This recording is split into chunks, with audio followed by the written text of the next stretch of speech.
We're live here on YouTube. Let me go ahead and get the chat up, and then we will. We're live. Here's the chat, and I'm going to prepare myself to get the word out that we're live. And I have Matt and Sid with me. They'll be saying something as soon as I stop talking. Or maybe they won't. Oh, hello, everybody. Hello, everybody. We're ready to roll. And rock. How'd you like my mail? Great. It just came today. I haven't even had a chance to read it. Well, you're going to translate something. You know how I get with the translations. I provided you a key, Sid, so you can have fun. Did you write? What did you write in? Like, did you write in the Kurth or Tengwar, or what did you do? I only read the Black Tongue now. I am sorry. Hey, the Black Speech doesn't have a written mode. It should be done in Dwarvish runes. That's the Kurth. It does have a. Well, you're correct about that, except one thing. There is evidence that the evil's forces used Agarthus to use those symbols in Black Speech. Yeah, they also used Tengwar. But I was saying the Black Speech didn't have an alphabet on its own. He had to borrow others. Yes, that's true. Yes, but they communicated in between themselves when they had to in Agarthus, not Tengwar. Well, Tengwar was what he used for the ring. Yeah. The evil forces weren't really using Black Speech as much as I think Sauron wanted them to. He really wanted them to. No, but when there was a message, the script was Agarthus. Yeah, but I'm just saying the language may not have been because these scripts can be used for anything. It's interesting because he wanted the Black Speech to be this sort of unifying thing. It's because the orcs all have their own tongues and dialects because they come from all over and they don't have a unified culture.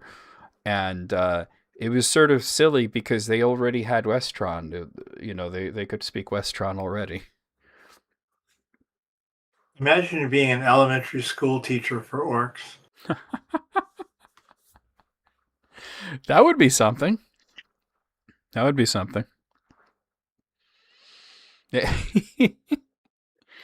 Oh boy. Guess what? They'd be on the wall. A handy mace or two. Yeah.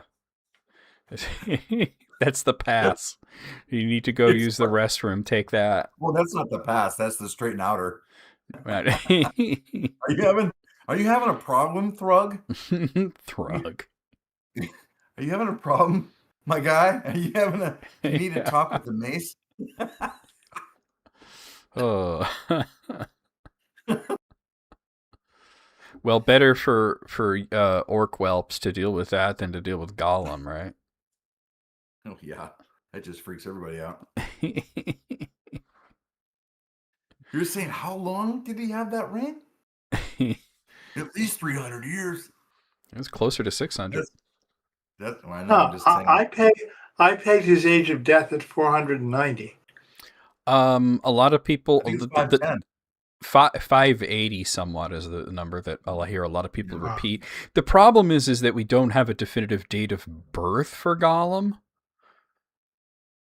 It's difficult to sort of nail down. I found a timeline that said, Gollum found the ring on date. Yeah, but we don't know how old he was when he found the ring. I think the number you see is 580 something for his age, but I think he had the ring for 510. Yeah, well, yeah, that's why I said his age. But here's the thing: we don't really know if that's true because we know when he found the ring, or around abouts when he found the ring, but we don't know how old he was. Yeah, I imagine he was probably a pretty young guy, maybe a tween. Yeah, I always saw him as a tween for sure. And how petty he was. Yeah. Oh my God, so petty. Well, and his grandmother was still alive. Yeah, well, that's true. Yeah, that's true. And had her full faculties. Yes, that's because she was sort of the matriarch. She was running the whole show with that whole community. So there's that too. And although we you know we do have we do have evidence that Hobbit, especially Hobbit women, I guess, can be rather elderly and still have their faculties, like Lobelia being in her 90s and still going after Saruman's men with an umbrella. Yeah, and also there's a story of an elder Took woman who outlived her husband and became the matriarch of the entire Took clan. Yep. And might have been murdered.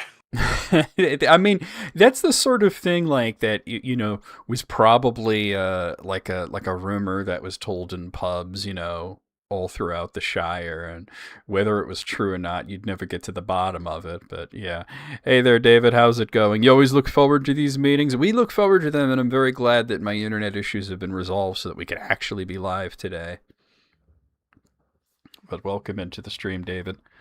But yeah, like hobbits are interesting in that way, is that they get old, but they don't really seem to lose that fire. I mean, Bilbo was sort of losing it because he was so damaged from the ring, and he was so much older than he should have been. Yeah. I mean, 131. I mean, Gerontius lived to be that age. Imagine you're born, you're a newborn bundle of joy, you just got delivered, and your parents look at you and they say, "We're going to call you old man." I've heard wrinkly babies, but it's yeah, I know. Right? Maybe you just had like a really grumpy face right at birth. So I'm like, why would and it fits with the way that the Tooks name their children, because they were all sort of Romanesque.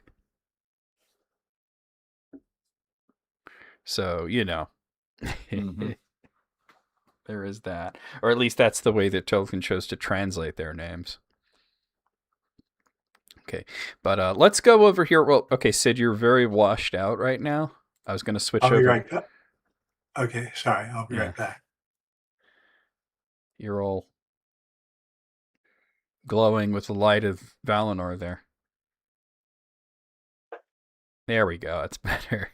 Okay, so we're going to go over here so you could actually see. I have, I never changed the background. I forgot to do that. Like I said, I've had so many problems along the way. We're still in the Shire. What I could do is I could at least move it so it looks a little bit different than last time. But I forgot to give ourselves a different background here. Let's just kind of do that. Yeah, give us the door. Yeah, nice. So we can have some flowers in there and everything. That's a little different. Yeah, normally I like to have a different background for each stream, but due to all the issues that I've had, hey there, kits, this last month with all the internet problems and everything and the difficulties that I've had, I had bigger fish to fry. But just to sort of go out around the room and introduce ourselves, and since we read from left to right, and Matt, you're on the left, so why don't you go ahead and introduce yourself and tell us what you're all about and all that. Well, yeah, good evening. I am, my name is Matt Richardson. I go by Lore Master on not Reddit, on Quora, and I lead a group on Quora called the Nine, and we are the Nine Lore Masters.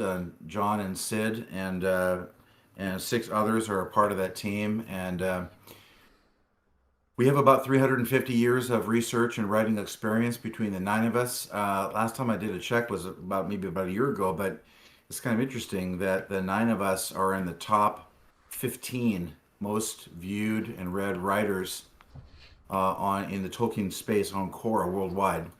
And you're looking at the leadership team of that group right here.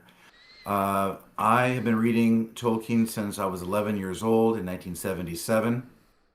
And it was right after I read The Lord of the Rings that I got a copy of The Hobbit, read The Hobbit second, out of order, obviously. Oh, no, I'm sorry. It was The Hobbit first, and then Lord of the Rings, and then I read The Silmarillion perhaps in about 1987, 88, and have been doing that ever since. I'm a retired professor of philosophy, ethics, and world religions for the U.S. Navy College, and I've been doing this as a hobby for many, many years. And thanks for joining the show. I'm sure you're going to enjoy what we've got in store for you. Okay, and of course you guys know me, but I'll just do a brief overview anyway. You guys know me. My name is John Sierra. I'm a Tolkien scholar. I've been studying the works of J.R.R. Tolkien ever since I was a young boy. I first read The Hobbit when I was around 8 years old, and then The Lord of the Rings, I think I was around 11 years old, and then when I was around 13, I had read them multiple times at that point, and I discovered a copy of Unfinished Tales, and that is what sent me into this whole mode of, okay, now I have to see, how deep this actually goes and what is the breadth of knowledge. And, about, 35 years later, here we are. And of course, I run this channel, and you can find me on Quora under my name, John Sierra, and I'm going to pass it over to Sid. Sid, just go ahead and introduce yourself. I'm Sid Kemp on Quora and also on Archive of Our Own, known as AO3, which is my Tolkien fanfic site. A little bit of C.S. Lewis fanfic too. And I still have my first printing edition of the Silmarillion. That's how long I've been into this deeply. I focus on Tolkien and his letters. And as a person, I'm a student of Gandalf. And as a writer, I'm a student of Tolkien, and I've only spent half a century getting better at it, so I've got a ways to go. There's always more time, right? Until there isn't. But then you wind up in your own painting, and you take the train there and all that stuff, right? Oh, I do look forward to spending time in Nigel Parish on my way through. Right. That is such a beautiful little story too, Leaf by Nigel. I really enjoyed it. But yeah, okay. So we have a lot to get to, obviously, but the order of operations this month is that Matt, you're going to go first, and then Sid, you're going to be in the creamy center of our Oreo sandwich here, and then I will be bringing up the rear, as they say. Real quick though, before we start, what was it? I wanted to ask you guys. Oh, let's promo the other thing that we've got with the other few things that we got going on. And that's really, even though this is my channel and I sort of lead and direct the Council of Tolkien, the leader of the night. I mean, really, this is Matt's thing. So Matt, why don't you talk about, because we've been moving forward a little bit with the book. And talk about that a little bit to promote that, sure. and the play as well. I'm only the leader in name, and this was my crazy idea, but when there were so many great writers on Quora that decided to join this group, two of them, being John and Sid right here in front of you, said, I don't know if this guy's for real, but we're going to try it out. And that was exactly my thought process. I remember John saying, I don't ever communicate with anybody outside of what's going on, online and really that way. And I said, nobody does this. Nobody does this ever. We got to try this out. And Sid said the same thing, he called me back, I don't know, about 2 or 3 weeks later and said, I thought about it and I looked you up and we've all read each other's articles and we said, let's form something that's never been formed together. And so we started meeting in our virtual space, which we call the Spire. We started to write articles for our group, and then we peer reviewed them as a process, which isn't being done out there either. We wanted really to hone down our lore in the eyes of our colleagues in a way. We wanted to treat this as kind of a collegial colleague atmosphere a little bit, since we had so much experience. And it really began a process of a lot of cooperative work. We all get along really well. We're all from very different backgrounds, but we're pretty good listeners, and we're good talkers, we're good listeners, and that has led to a body of work that is going to be published by our group. Hi, Dylan. And we are going to be writing a book of probably about 300 to 350 pages. And the LLC, we've got some all of us been very busy, but we've been putting this together, and we're very close to knowing what exactly we're going to do as far as the chapters of this book. But our working title right now is something along the lines of The Secret Mysteries, or the Mysteries of Tolkien's Legendarium, something along those lines, because we really want a title that really tells people what they're really getting into, which is, these are the deep mysteries, these are the hard ones, these are the ones that people argue about, here's the evidence for them, or the evidence against, or whatever it is, so that when people read a book like this, they're able to say, okay, this isn't just one person's opinion. This is a group of people who have cross checked each other and then submitted their particular chapters to this book, which we think is going to be somewhere between 40 and 50 different uh, writings, and possibly 4 to 6 or 7 different types of groups, probably in era or in ages or something like that. We haven't decided.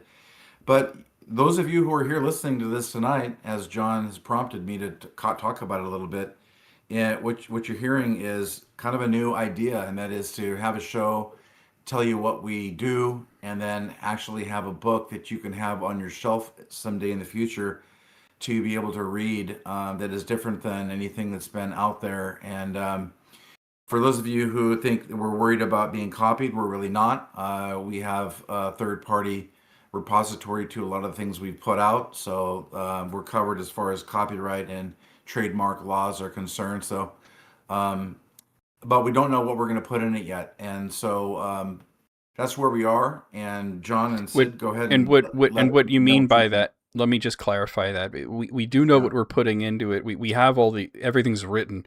We just haven't edited yet. That's correct.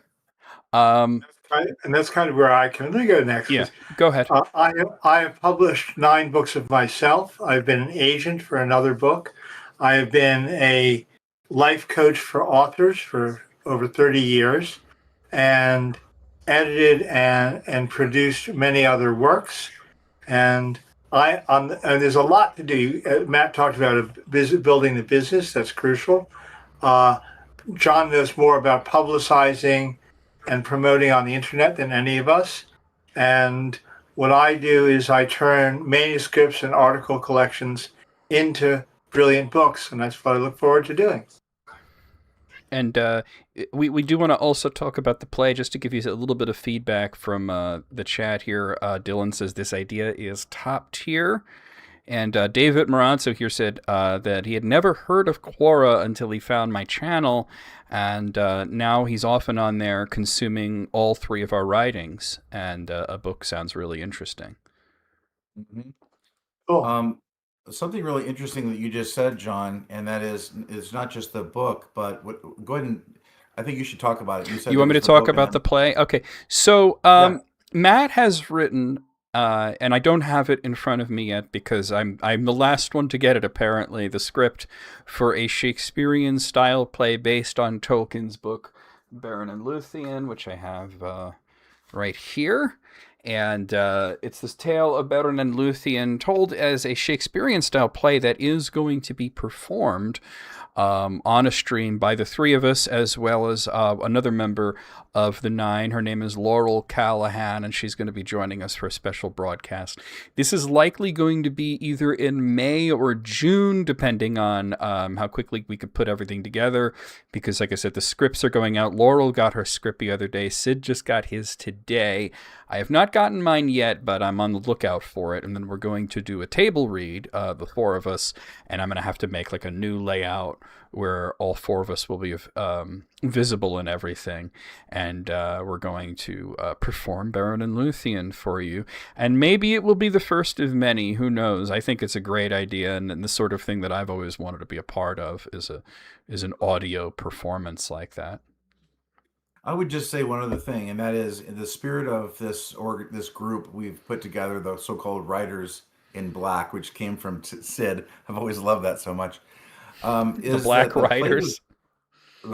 Yeah, with writers, like writers with a pen. I get you. That. That's cute. Yeah. I hadn't heard that one. Yeah, it's actually on the Spire description only, that we teasingly go by the Writers in Black. But we're good souled people. Black has nothing to do with how we think necessarily, despite what I'm wearing today. Johnny Cash wore Uh, black. exactly, that's right. But what's interesting about this is, yeah, I did write it, but it was put out to the group for edits, commentary, changes. It was put out openly as what do we change, what do we edit, what do we move around here. And so it isn't just my play; it's the play that we're putting out. I mean, I was the lead on it, but it's really going to be an open table read, even an open edit, a little bit if we need it to do for everybody. We have looked online. This has not been done anywhere before. So anybody who's on this show is going to see something very unique. There's about 20 plus characters in this. Going to be performed live with different voices for each one of the characters. Each one of us have certain kinds of characters that we're assigned to based on our voice and our ability to portray those particular characters. So it's going to be pretty cool. And also, aside from the fact that we will be broadcasting it live, so it will be available, you can watch it live and also watch the video on but any live broadcast you can watch afterwards on my channel. You just click the live tab on my channel. But also what I plan on doing afterwards is editing together a video version of it where I can add sound effects and music and things like that as well. Wonderful. John, And you able to I would also- suggest that if it goes really, really well in Shakespearean English, we do another one in Old English to make it more like Tolkien. Well, this Can one you guys is, can you guys speak Old English? What? If I Why have it in front of not? me, I can.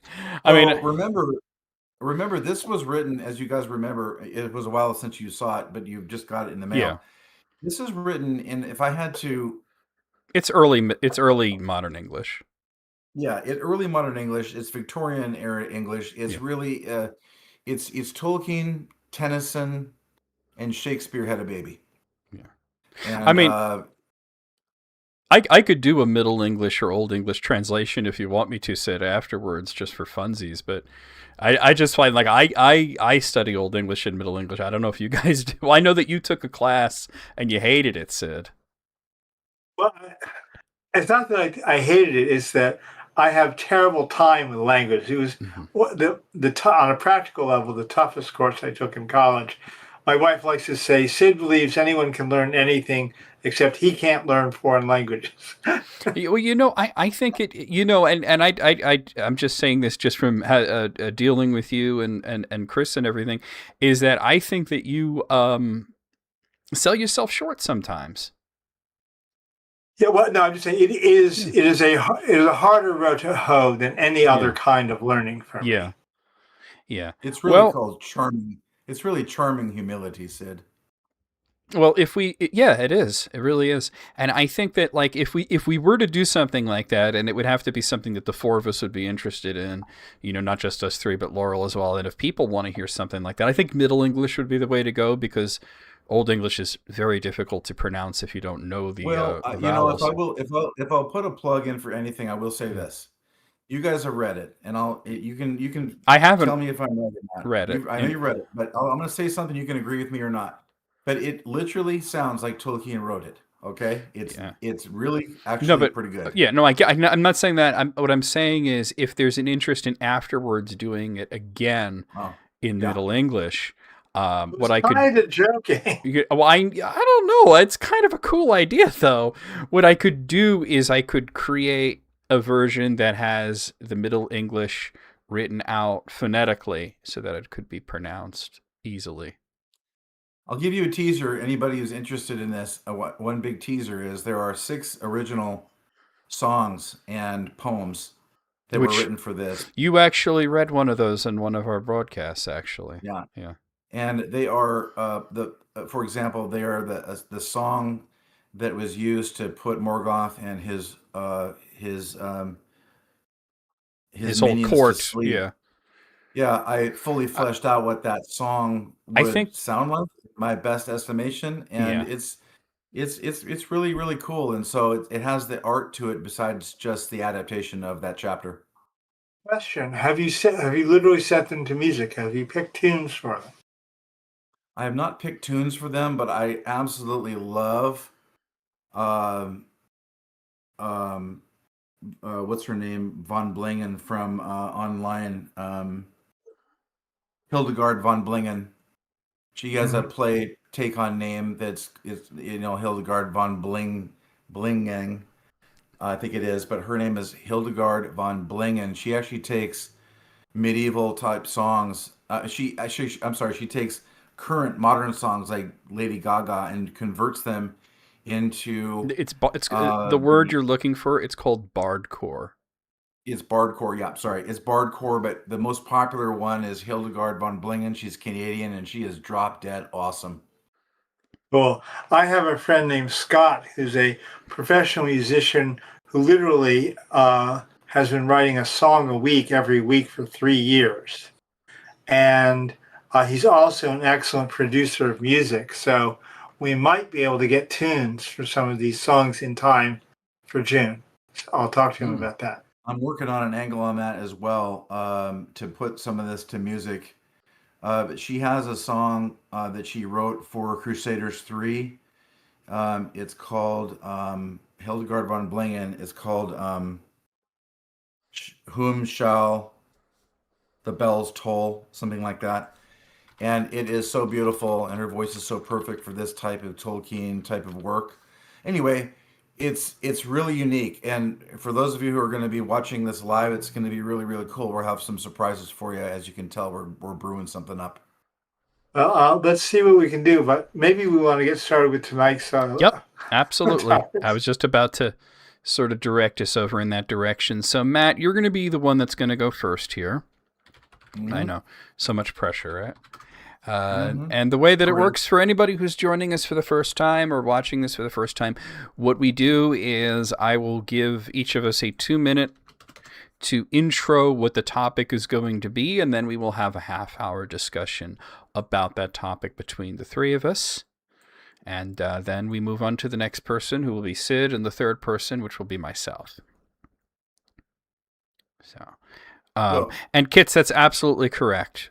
Kits was saying that he always imagined the Silmarillion being a second or third hand story rather than an actual account of events. Absolutely, this was something that was passed down by the lore masters and then translated by Bilbo. So there's absolutely a second or third hand account there, except for the final chapter. That was Elrond saw all that stuff happened. Okay, Matt, mhm. go ahead. 2 minutes. Well, today I wanted to talk about a couple subjects, but John was really keen on one of them, and that is today we're going to talk about the definitive nature of factions, the factions of Middle Earth, what their symbology is, what the symbology means, what their colors are.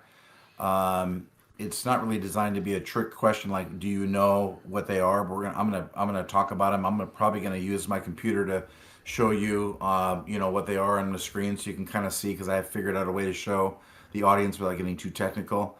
But we're gonna talk about the nature of these symbols, what they're from, how important they are, and that kind of thing tonight. So the other thing is I think I'm going to start with Middle Earth. I'm sorry, with the Third Age first. But I do want to talk about the heraldry also that was important to Tolkien from the Silmarillion, especially in the First Age, and the patterns that are typically common between the different heraldry that Tolkien drew. Now, a lot of people don't know that these are all his. These are all his art. This is all his art compiled in a lot of the books that we all have read. But you have to have quite the library to find the right books that really show a lot of the heraldry from the First Age. And we're going to talk about that a little bit tonight. I think I want to start first with the Third Age, Second and Third Age type stuff, and then go back to the Silmarillion because it's gonna show how some of the Third Age stuff is related to the First Age. But I have them here in front of me, and it's gonna be a cool talk about this stuff. We to finally get some of this nailed down. Okay. All right, so I'm going to set us up for a half-hour discussion here. And there we go. And just right away from the chat, Dylan is interested to hear specifically about the Black Serpent of the Haradrim. Yeah.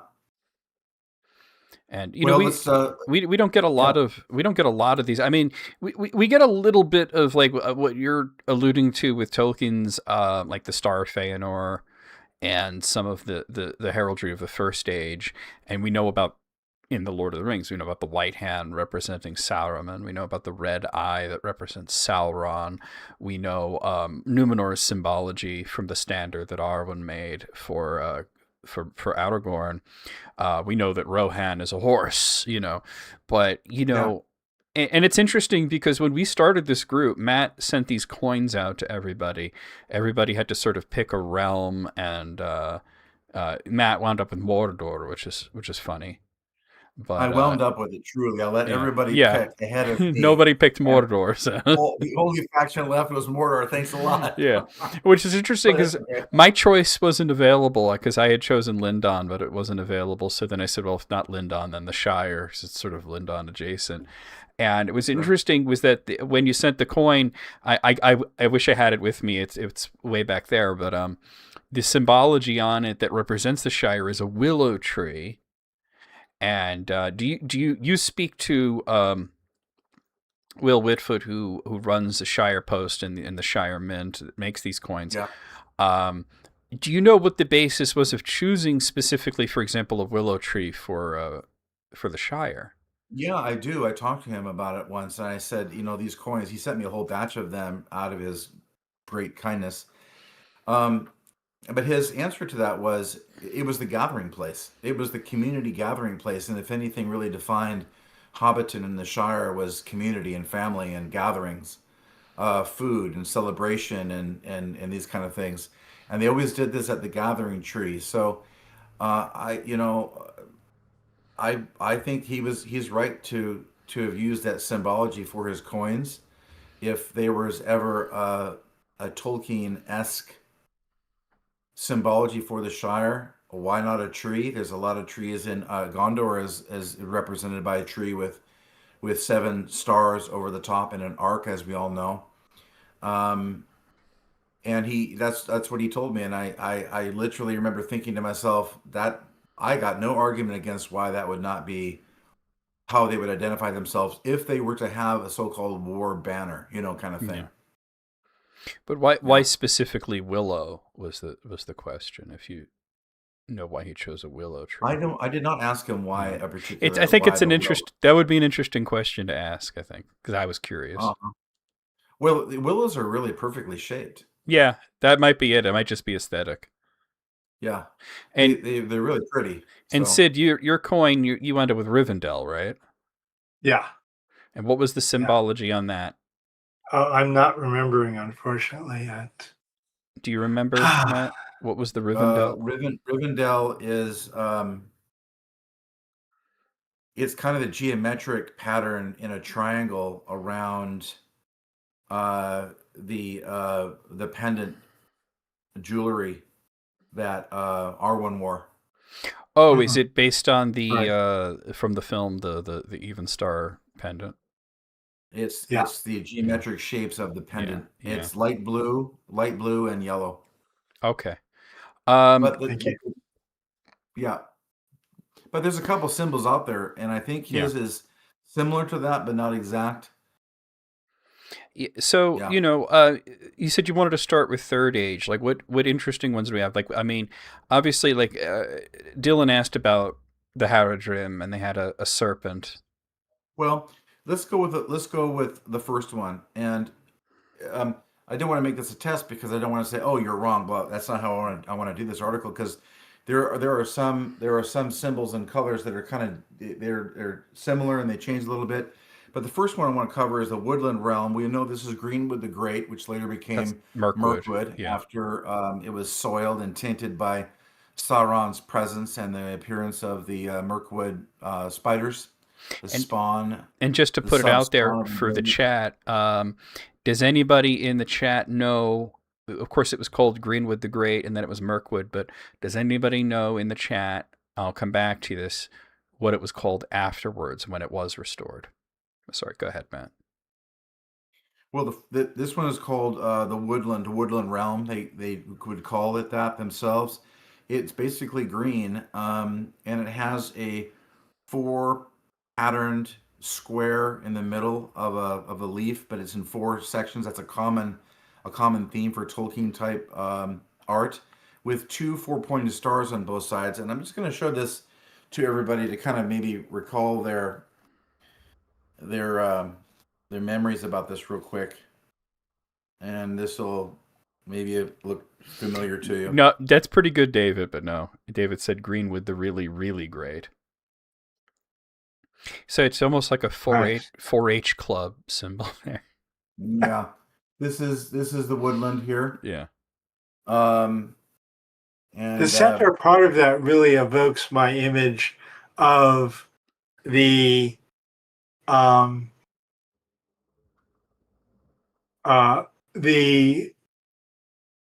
hold it up again, Matt. The throne and the castle, essentially, or fundamental home in north of the Great Road. Yeah, that's where this is going at, and I. There you go. Really, that's good. Yep. Now the two stars. The stars are a very common thing that we see in every culture, if you notice. Usually it's 7 stars, but in this case we see 2 here. Yeah. And I would imagine. Go ahead. No, you go ahead. Hey, Deb. I'm sorry.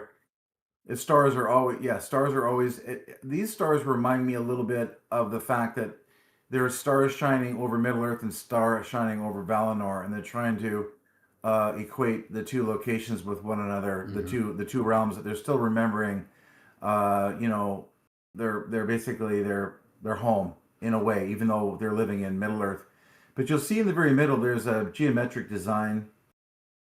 This is very Tolkien-esque, especially from the First Age. The heraldry of the different families. You'll see this throughout. It's a very common theme.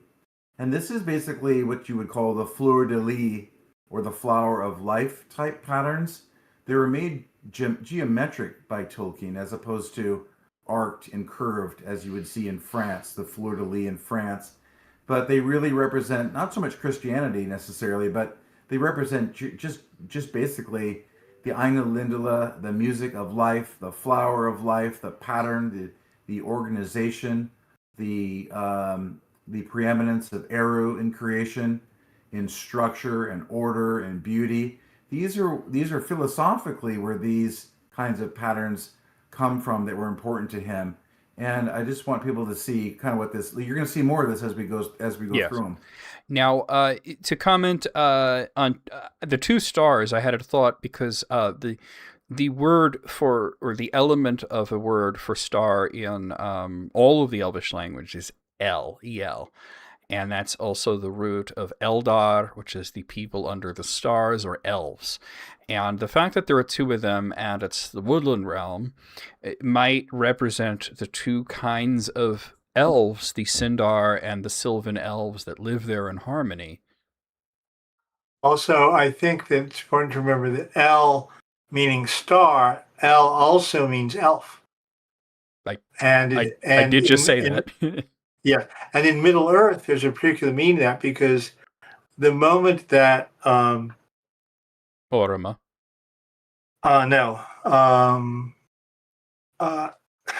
Boy, my brain is going. Manwe Varda. When Varda created the first stars, these are what we not the bright stars, not the constellations, but just the tiny little stars throughout the heavens. The moment she threw them into the heavens, the elves awakened.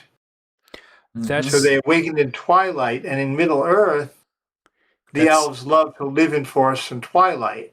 That's not. That's a big part. That's not exactly correct. No, it was that she. Laurel, welcome into the stream, and thank you for rejoining as a member. That's for 7 months. Thank you very much. She had created the stars after the lamps were cast down, so that there would be some light. But then when it came, she got the feeling that the elves were going to reawaken. She created more stars. And that's where we get the very brightest. Yeah, the very brightest ones. And that's why They called themselves the Quendi, which is speakers, but that's why when Orma viewed them, and they were the people under the stars, and he called them Eldar. Yes. Um, Yeah, which but their next own one, sense, the their own next one I sense of want, being tied to the stars is very much a part of their uh, identity well, let's get and wait, of Middle Earth. hold off, Matt, because this from the chat. I also wanted to point out that Dylan, you were correct. Mirkwood was later called Erin Lasgalen, or as you translated it, the Wood of Green Leaves. And and David points out that there was also a very bad willow tree in the Lord of the Rings, if you remember. So there we have Gondor and Dol Amroth, and I love these two especially. Okay, Gondor, obviously we have the white tree of Numenor, which was descended from Galathilion, which was a tree that the Valar made for the Falamari elves because they loved Telperion, and Telperion was gone, and then the elves gave a sapling of Galathilion to King Aldarion in Numenor. The 7 stars. We see this in every culture. The 7, we see it on the gates of Moria. We see it on the Gondor flag. We see it in Numenor. We even, the hobbits even have names for the 7-starred constellation. The elves call it the Valakirka. Dol Amroth, though, is the more interesting one to me because it's a swan boat. And yes, this in has... galleon form. Yeah, and this has a key. It goes back not just to Numenor, but all the way back to the first stage of Middle-earth when the very first man, not the first man that ever was created, but the first man that came to the sea, saw the ocean for the first time, was guided there by 7 swans. Oh, once again, that number 7. Guided there by 7 swans, and the first man to meet one of the Valar, other than Melkor, because there are several unfortunate men who had met Melkor, but he met Ulmo there, and that was Tur of Gondolin. And we're going to go back to the star thing here because the swans guided him, and he, and then there was the House of the Swan in Gondolin, and this leads to Numenor, and it leads to Prince Imrahil in the Lord of the Rings and his Swan Knights and the Swan Boats in Lothlorien. But also, what's really, really cool about it is that what Ulmo said. Why would he choose a mortal? Why would he send Tur to Gondolin and not Varanwe or any other elf that he could find? He said he's coming to Gondolin will birth a new star, and that wound up being Earendel, who defeated the dragon on Calagon and became a shining star in the sky. For those out there who are watching the show and don't realize how close Dol Amroth is, this is the kingdom to the south, nearest to Umbar, that was settled by the Númenóreans. Some of the Númenóreans going north to Gondor. It's not near Umbar. I'm sorry, it's north of Umbar. It's just south of Gondor. It's in Gondor. It's just south of Lorien. Yeah, it's between the two is what I kind of. It was named after the first king of Lothlorien was this guy Amroth, and he drowned in the bay there. Yeah. So we didn't see this in the Lord of the Rings film, but this Prince Imrahil is the prince and ruler of Dol Amroth. These are the colors of Dol Amroth, the white and the blue. Sorry, Sid, go ahead. I was just going to say its origin. It also contains a legend of an elven princess, I think from Lothlorien. Yes. Who married into the line and well have arrived. That was Mithralos was her name. Yes. And well, she was the handmaid to the princess.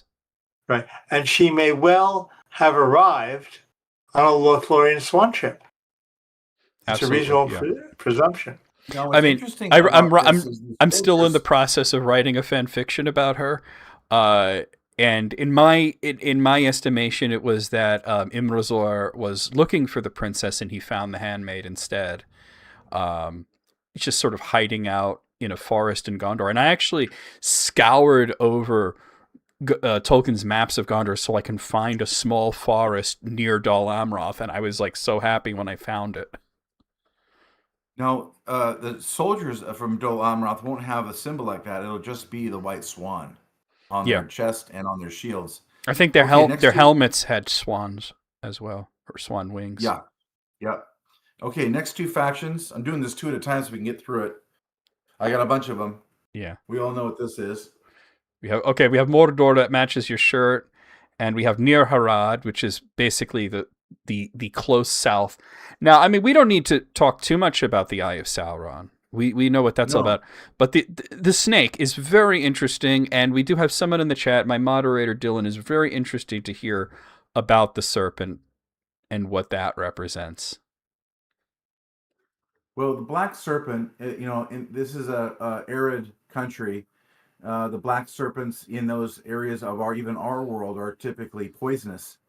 And the serpent is part of their cult, cult religion of the snake. It's a southern area, hot, sandy kind of a place. And this was the color that they adapted. They also wanted to adapt their colors to be similar to Mordor, which they had a huge relationship with. So they just used the snake with the red background to show color allegiance toward that. And I see two interesting things in that. One is that reverse the colors. I always found it fascinating that Numenor and Aragorn's renewed Numenorian Gondor and Arnor had a sable black field. Just not expecting black to be the good guy's color. But also the serpent, we can't ignore Tolkien's awareness of Christian symbology. And the serpent is the ultimate symbol of betrayal. And the Haradrim were very much linked to the black Numenorians who turned evil. Sid, I want to echo that is perfect. They are betrayers of the early men that betrayed the Western men and stayed in this area and stayed aligned to Morgoth and stayed aligned later on to Sauron. This is a betrayer symbol. This is why I believe you're correct totally that Tolkien assigned this symbol to them for a reason. John, I have we're now something. going to go to. Hold on, let me. We're now going to go. Before you do that, give me one moment, because I want to read something here from the Return of the King, right here. Go ahead. If I could find it. The final words of Theoden. Grieve not, it is forgiven. Great heart will not be denied. Live now in blessedness, and when you sit in peace with your pipe, think of me. For never now shall I sit with you in Meduseld as I promised, or listen to your herb lore. Where is Eomer? For my eyes darken, and I would see him ere I go. He must be king after me, and I would send word to Eowyn. She would not have me leave her, and now I shall not see her again. Dearer than daughter. And then we go ahead a little bit, and I can't seem to find it. He mentions a black serpent. That's why I wanted to read this part.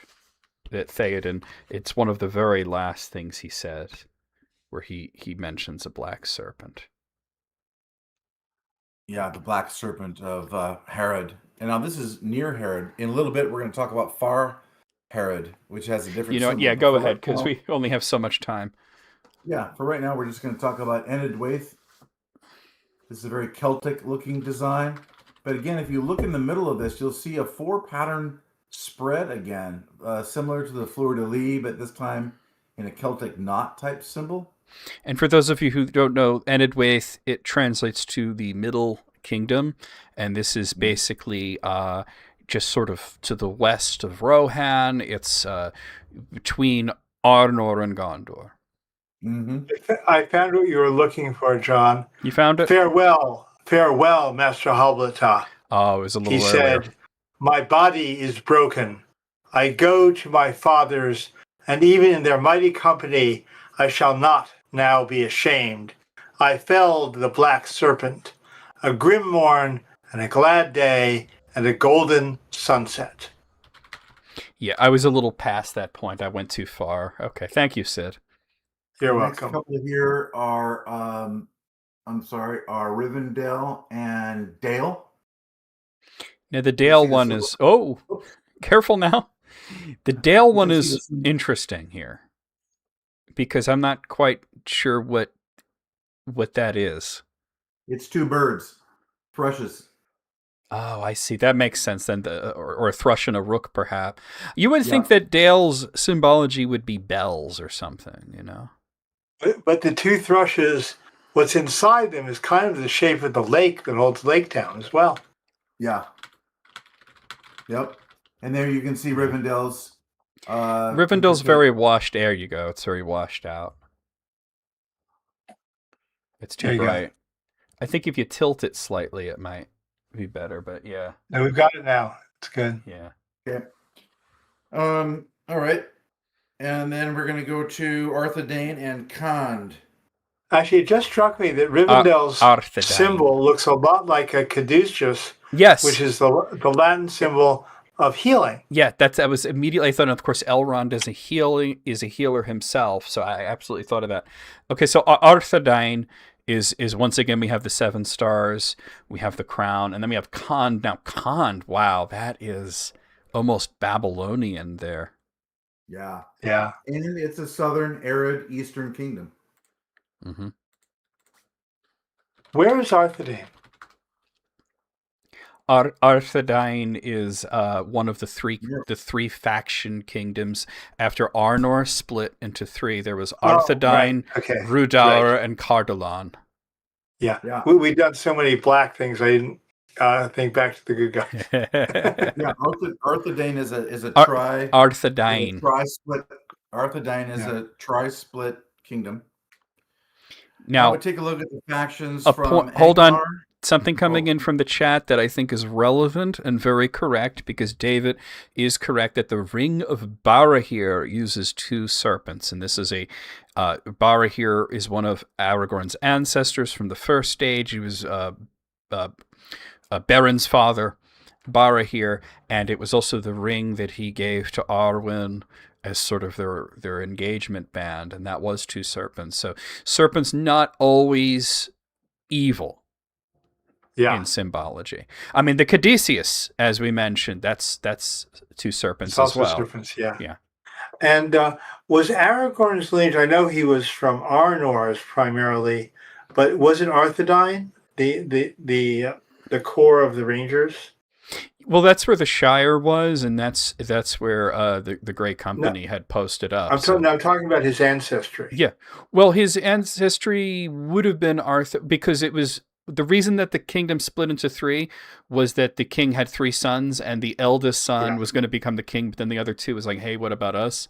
And I believe the eldest son was the king of Arthedain, and that is he was Isildur's heir. So and the Rangers are a direct descendant of them, and the Lord of the Rangers is the most direct descendant. The chieftain of the Dunedain is.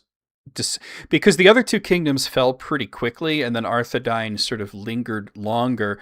But then after the last king of Arthedain, the guy who would become the next king said, it would be better to become chieftain of the Dunedain. That way I'm not just married to one part of Eriador, and that's why they were travelers, and they became the Rangers at that point.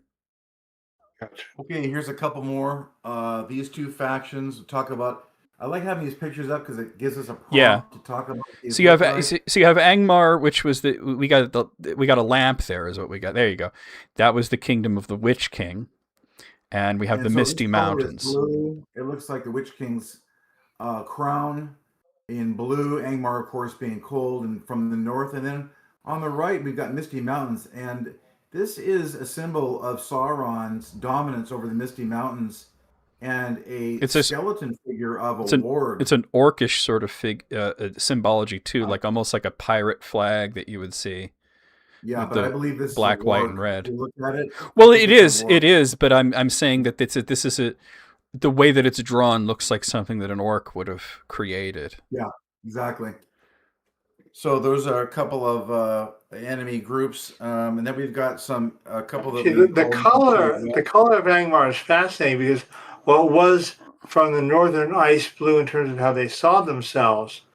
the deathly blackness of the undead, the barrow wights, the plagues, our image and color of Angmar is very different than their own view of themselves. Oh, that's always the case, though, isn't it? So, just to let you know, this is we're probably gonna have to continue this next time, Matt, as well, because we have 5 minutes. So we have the Iron Hills, which is a dwarfish kingdom, which explains the 7 stars, the brightest of which I would say probably represents Durin the Deathless, and then of course the mountain. This is Rohan, Rohan. obviously.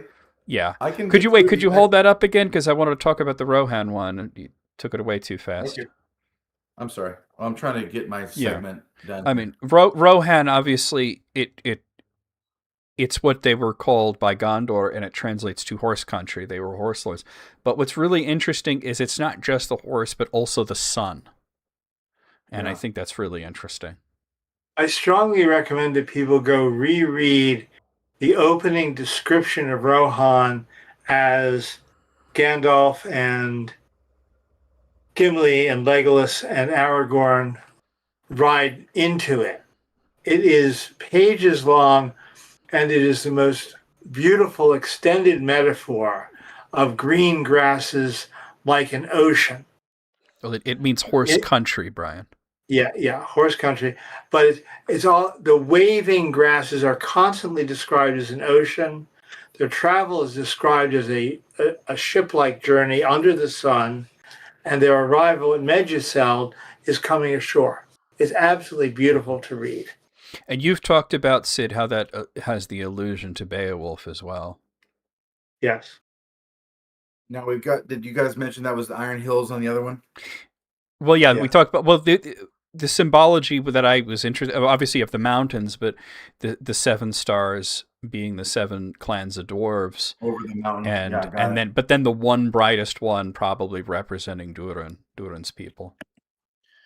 All right, the next show you here is something that people don't really see very often. These are very unique. Sorry about that. You got very loud all of a sudden. I put my headset on. Sorry.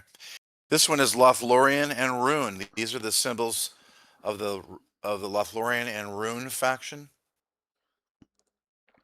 Well, Rune is interesting because it's not really a place; it's a direction. It just means east. Right. But Lothlorien, interesting one too. Why? Oh, we have 6 stars. That's unusual. What? I guess we could say that the 7th one is on the banner itself. Yeah. And I think that's interesting there. The rune just being this sort of like almost like a target and a very simple thing, because they didn't have a united sort of culture. It was just, these are the Easterlings. These are the peoples of the East. It feels more like a battle flag under Sauron than a national flag. I would have to agree with Sid on that. Yeah. Yeah, and their shields are described as being this shape. What's interesting is that the Easterlings and the Southrons, or near Herod, have this black and have a black symbol and red, on a red background, and those are both trader clans of men. Easterlings and the Herod, which are Southrons. There's 2 names for them: Southrons and Southrons. And the Southrons and the Herods are exactly near. Means the same thing, just 2 different languages. You got time for one more? All right, and then we'll have to. I'd like to continue this at some point, but. Oh well, all right. Well, let's take a look at these. We'll do the first stage next month. There you go. Well, I got a bunch more below this. Yeah, I'd love to continue this, but we have only so much time. This is Dol Guldur and Rudar. Rudar. Now look at Dol Guldur is interesting. Dol It is Guldur. the eye of Sauron shining through the trees of basically Mirkwood. Yeah, and they're also at the point of Mirkwood that's the closest to Lothlorien. Right. So this right is across the river there. Really cool symbology here: dark green and black and red. And then Rudar, is got its own cultural symbology to it as well, right there. That is hard to see. It looks like a root lion. is a root word that means red in many, many languages. Yeah. Yeah. How much more time do I have, John? You're out 0. of time. Oh, We'll have to shoot, I continue. had. We'll continue next time, I think, because I think it's good enough to make it a multiple segment thing there. Well, I was going to get to Dunland and Isengard. These are the last two. Yeah. Just 1 second. If Just if 1 it's the second. last two, go ahead. But by the way, Sid, Yeah. Rudar in Sindarin is Trollshaw. Of course, So we here's know what? Isengard is the white here hand we of are with Saruman. Isengard and Dunland. Isengard and Dunland. Now, you were talking about the Shire Mint earlier. The Shire Mint coin from Dunland is this raven. That's Cool. not a raven. It's a Kraban. Krabon, yes. Right. That's a Kraban. Yep. Anyway, Huh? that's my little Kraban. segment tonight to show some color and to talk about. I wish we had time to talk about these cultures more and to talk about how. Well, that is definitely to be continued because it's That's a fascinating. big topic. Yeah. Anyway, It's too big for a half hour. yeah. Sorry, something different. Hey, no, I loved it. I think that was great, Matt. But yeah, the Kraban or the plural would be Krabine. For anybody who was interested to know, they're basically a form of crows that Radagast the Brown taught Saruman how to speak to birds because he thought it would bring him closer to nature and teach him the sort of lessons that Yavanna wished for Saruman to have. Of course, Saruman just thought, I could use birds to spy on people, and in The Lord of the Rings, it's a mixture of the Krabine being overhead and the wargs being nearby that force them to make that decision to go through Moria. This is a perfect lead-in for me. If I can just jump in That's and take wonderful. my 2 minutes. Before we do that, I would like to put us on hiatus for a moment because I have to go to the little hobbit's room for a moment. Okay, you do that. And Sid, do you mind if I show one more picture, I was please? gonna put. Well, I just put up the be right back screens. You Oh, could show it to shoot. Sid, Ah, but I'll be right back. I gotta take a brief I don't know break. if you can see this, Sid. No, you're not on screen anymore, unfortunately. Oh, wait. What is that one? It's a map of Middle Earth in faction segments on the map Gotcha. where they're from. Really cool. Really It's cool. really. I wanted to show that last. But I don't What's the far upper left? Blue, purple. the blue. Oh, this is Linden. Wow, I love that one. And Himmling. But you know what I'm going to do? I'm going to send this to you because you're one of my fab friends, right? Cool. Yeah. Click me a snapshot there. Okay. I just sent it. And we get a lot of depth from looking at the colors and the symbols. And my favorite, since we're waiting, my favorite thing is the reversal of black as in the background We're back. for Numenor and the foreground of evil. You are back. Are we back. ready to roll? We are ready to roll. And I heard a little bit of what you were saying there. And it's also that black and red, and I know Matt has talked about this, is also the symbology of the lore masters of Valinor. Interesting. Yes. What a lot of people don't realize is that if you look at our website, when I put it together, not our website, but our platform for the on Quora, our group. On Quora, half of us are of the red faction and half of us are the black faction. And I don't know if you guys know which side you're on. I just put it together. I have no idea. I have no idea. I think Sid's looking it up now. Oh yeah. No, actually, I am pulling up my notes. I know this changed my bright coloring. You'll have to put up with it while I read my first 2 minutes. And by the way, people in the chat like that whole section and are eager to hear more next time. I'm not stealing his time. I'm just showing a map. Oh, I haven't started it yet. Okay, well, this is the map of where all those factions are from. Yeah. On a map, in a map form, you can see all over Middle Earth. Their sections are colored in by their faction flags. So I think I guess they didn't have one for Ravanian because that's such a uncovered swath. But then again, that was sort of Ravanian is interesting because that there were sort of like kings of Ravanian that were sort of unofficial, but then they eventually became the Eotheod and moved to the south and became Rohan. So, well, I have a flag on here called from Forachel. yes, I washed my hands, Deb. Of course, the bathroom's right next to me. So this one is the trivia question of the night right there. Forachel, okay, or Forachel is the way that Tolkien would want you to Forachel. say. Yeah, right. Blue moon on a blue background. That's amazing. Blue crescent on a blue background with a white banner with a white bar on the right hand side. I love that stuff. And for anybody who doesn't know, Forachel it's a cinderized version of Foradwaith.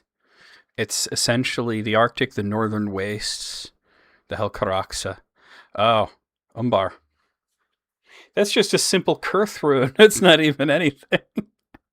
Yep, on black. Yeah, I never thought that the guys in Umbar were very imaginative myself. Yeah, I guess not, right? Well, here's the thing. I actually wrote a really long article about the history of Umbar. If you look it up on Quora, just go to my Quora and search for the word Umbar on there, and you'll see the whole history of it. Sid, I'm on. Sid, I'm going to do one more thing so that the audience can actually freeze frame this on their own. And Wait, Laurel, shut up. Laurel, which one? Right, the map? Is that the one you're looking for? That's all of them right there. You know, I'm talking to Laurel. If everyone wants to freeze frame their video in the future, that's all of them. Thank you. Sorry, Sid, go ahead. Wait, hold on. Before we start the 2 minutes, I just want to say hello to two of the great ladies who give us courage and wisdom, Laurel Almariel and Chris Lindbeck, my wife, who have just joined us. Hello, Chris. Matt, could you send the one that was the map? Could you send that to Laurel? She wants that. Oh, you got it. So, tell me when to roll. Okay, go ahead, Sid. 2 minutes. So I'm going to talk about the Geese of Saruman's voice, and a great intro is that when Radagast taught him how to speak Birdish, Saruman used it to enspell the birds and to make them do his will. And that's how we got the Crebain tracking the Fellowship not too long after they left Rivendell. The power of Saruman's voice is my second topic of at least 4 about Gandalf. And Gandalf was enspelled by what I call a geese. That's a witchcraft term for a command given by voice that either causes one to forget, causes one to believe something false, or prevents someone from doing something. And the power of Saruman's voice was the ability to do that and have it last for over 1,000 years. He tried to enspell the entire White Council. We don't know if it worked with the elves. It did work with Gandalf. So Gandalf deeply believed the One Ring had to be beneath the sea. And that's why, in spite of the obvious signs when he saw what Bilbo had, an unadorned gold ring with no gem made it very unlikely to be a minor ring and couldn't make it any other ring of power besides the gold. And then it gives long life, which makes it a ring of power. And Gandalf could not put that together for 77 years. He was enspelled for over 1,000 years, unable to believe that the One Ring was in Middle Earth. 5 seconds. And it took him 77 years and 17 years of getting real and fact-finding and hunting down the truth before he could break the spell and face Saruman and see him for who he truly was. I have many more points related to this, but I just want to talk about that geese and hear what you guys have to think. The word that you've been using, geese, you said it's a witchcraft term. Could you spell that for me? Because I'm not familiar with the term. Geas. Okay. Because I just wanted to look into that at some point on my own. Yeah. I think, it also reminded me of a word. Let me set the half hour actually before I forget. A word that Stephen King once used in his fantasy series, the Dark Tower, was a glamour. Not with the, not like Yeah. glamorous, but like Yeah. GLAMMER. And I thought, A glamour is more visual and illusory. yeah, A gaze is more an imposition. It's similar to what psychologists call an introject. If your mother tells you, never do this, and as a little child, you just never did that, that would be an example of a gaze. mm-hmm. A deep taboo, in other words. A deep taboo or a deep utter certainty. It can go either way. And yeah. Now you brought up because there was a Kraban on that, and you brought up the Krabine as a whole, and Saruman learning to speak to birds. And I wanted to run a thought by you about Saruman and the birds, and a mystery that was brought up in The Lord of the Rings but never explored by any of the characters, which was who facilitated the escape of Gollum from the Woodland Realm, and why. I know what I've always believed and assumed. I don't know if it's somebody asked me this once on Quora, and because it doesn't have a definitive answer, I had to go to sail off into the realm of surmise, and I came to the conclusion that it's my opinion that it may have been Saruman. And the reason that I think it may have been Saruman is because obviously it benefits him, but also because what we learn is that the elves were taking Gollum out for walks, and they were having him climb trees, and that he would put his head above the trees. And we know that he doesn't like the sun, he doesn't like the moon, he doesn't like fresh air. Why is he doing this? And then all of a sudden, one day he goes up there and never comes down, and then orcs appear. And they come over the mountains, which is, if you think about where they are and what over the mountains means, this could very well mean from Isengard. And they kill some of the elves, and there's a bunch of chaos, and Gollum gets out. Who could Gollum have been speaking to above the trees? Birds, perhaps? It's possible. I see it differently. But again, this actually is related to your topic in the next half hour. What are the limits and open parts? Mm-hmm. This one we can freely imagine because it could be anything. Didn't tell us. I've always thought that it was Sauron sent Gollum on a mission to find the ring, and he was desperate to use Gollum. He somehow knew Gollum was tied to that ring, so it was absolutely in Sauron's interest to get Gollum freed, so he could go back looking for it and trigger up trouble that would make it apparent where the ring was. And that's the way that I always believe that. But let me finish. And I believe by the time that Gollum was taken to Mirkwood, that the northern Misty Mountains were large, not under Sauron's direct control, but had allegiance to him. And so that, similar to what happened at the Battle of Five Armies, they pulled orcs from the northern Misty Mountains. But it always seemed to me, logically, in terms of tactics, that was definitely Sauron. I always believed that it was Sauron. And the reason that it got stuck in my head that it might have been Saruman is the whole coming over the mountains, not from the mountains, but coming over the mountains is the words that were used. And realistically, if it was Sauron's forces, it probably would have come from Dol Guldur to the south, and they would have been aware of that. It's logical. You can go either way. There's a lot of there, and like I said, just also like Gollum doesn't like fresh air. He doesn't like the moon and the sun and all this stuff. So actually, let's just put these two together. Yeah, let's do that. It could have been Saruman, but it was directed by Sauron. Directed by Sauron through the Palantir. Yeah, because he wanted it to happen, and the guy who could do it was the guy with orcs and talking birds. And Crabine, because the Gollum had to be told, hey, tomorrow climb up there and stay up there, because it was for a whole day. It wasn't just a night. So he had to deal with the sun and the fresh air and the butterflies and all this stuff that he hates. Which is eerie parallel to Bilbo climbing up and loving it. Yeah, Bilbo was having a moment of peace and freedom. Okay. I have a harmonious theory about that as well. Oh, go ahead.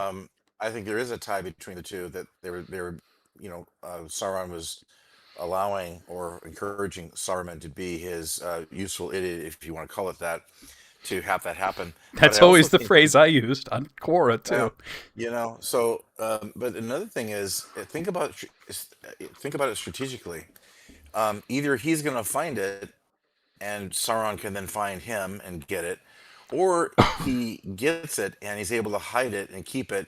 Again, either way, that kind of serves Sauron's purpose halfway, and his fear halfway, because he wants to make sure that at least if he doesn't get it, if Gollum gets it, the likelihood that any of the good forces are going to find it become once again close to zero.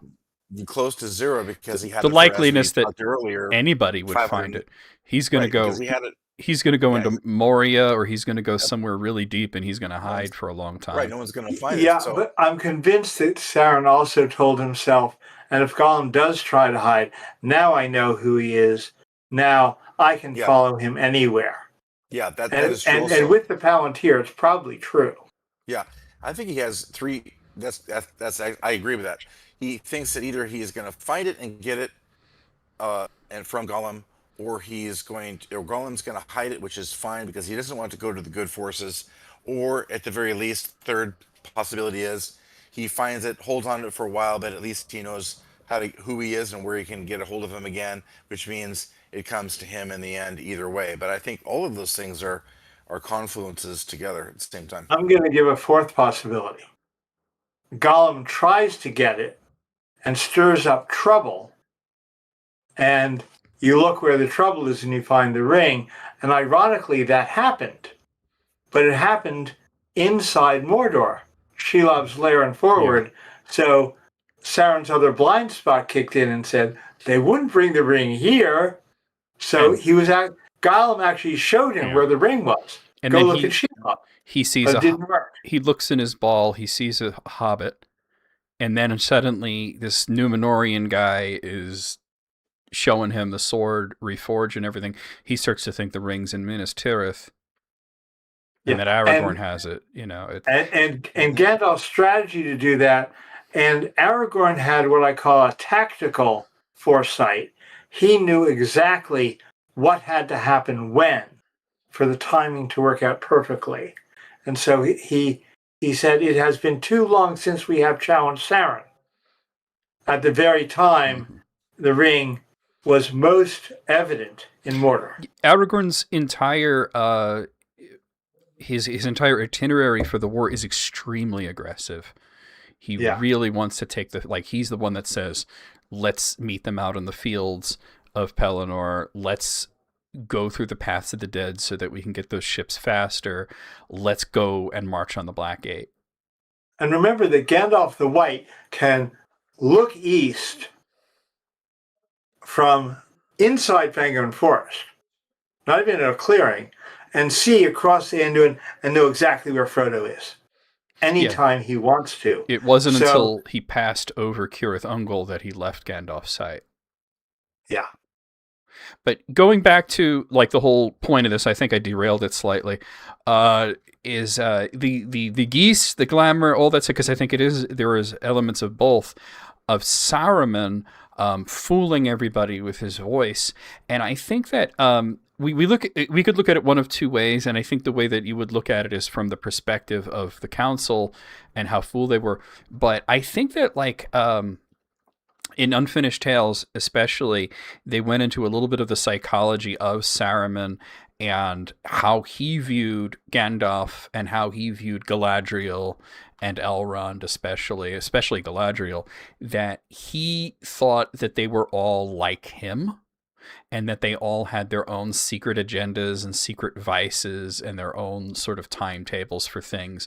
And so he sort of acted accordingly. He didn't understand the concept of them all working in concert. And then you see Gandalf, who trusts him so implicitly. And I think not just because of the geese, but because he's the white.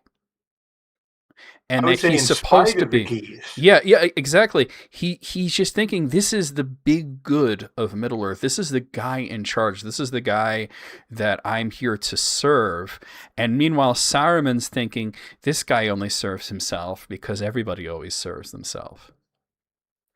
And we also see a minor mirror of Sauron in Saruman, as we often do, the same growing egotism and paranoia that was Sauron. Nobody would ever want to destroy the ring, becoming in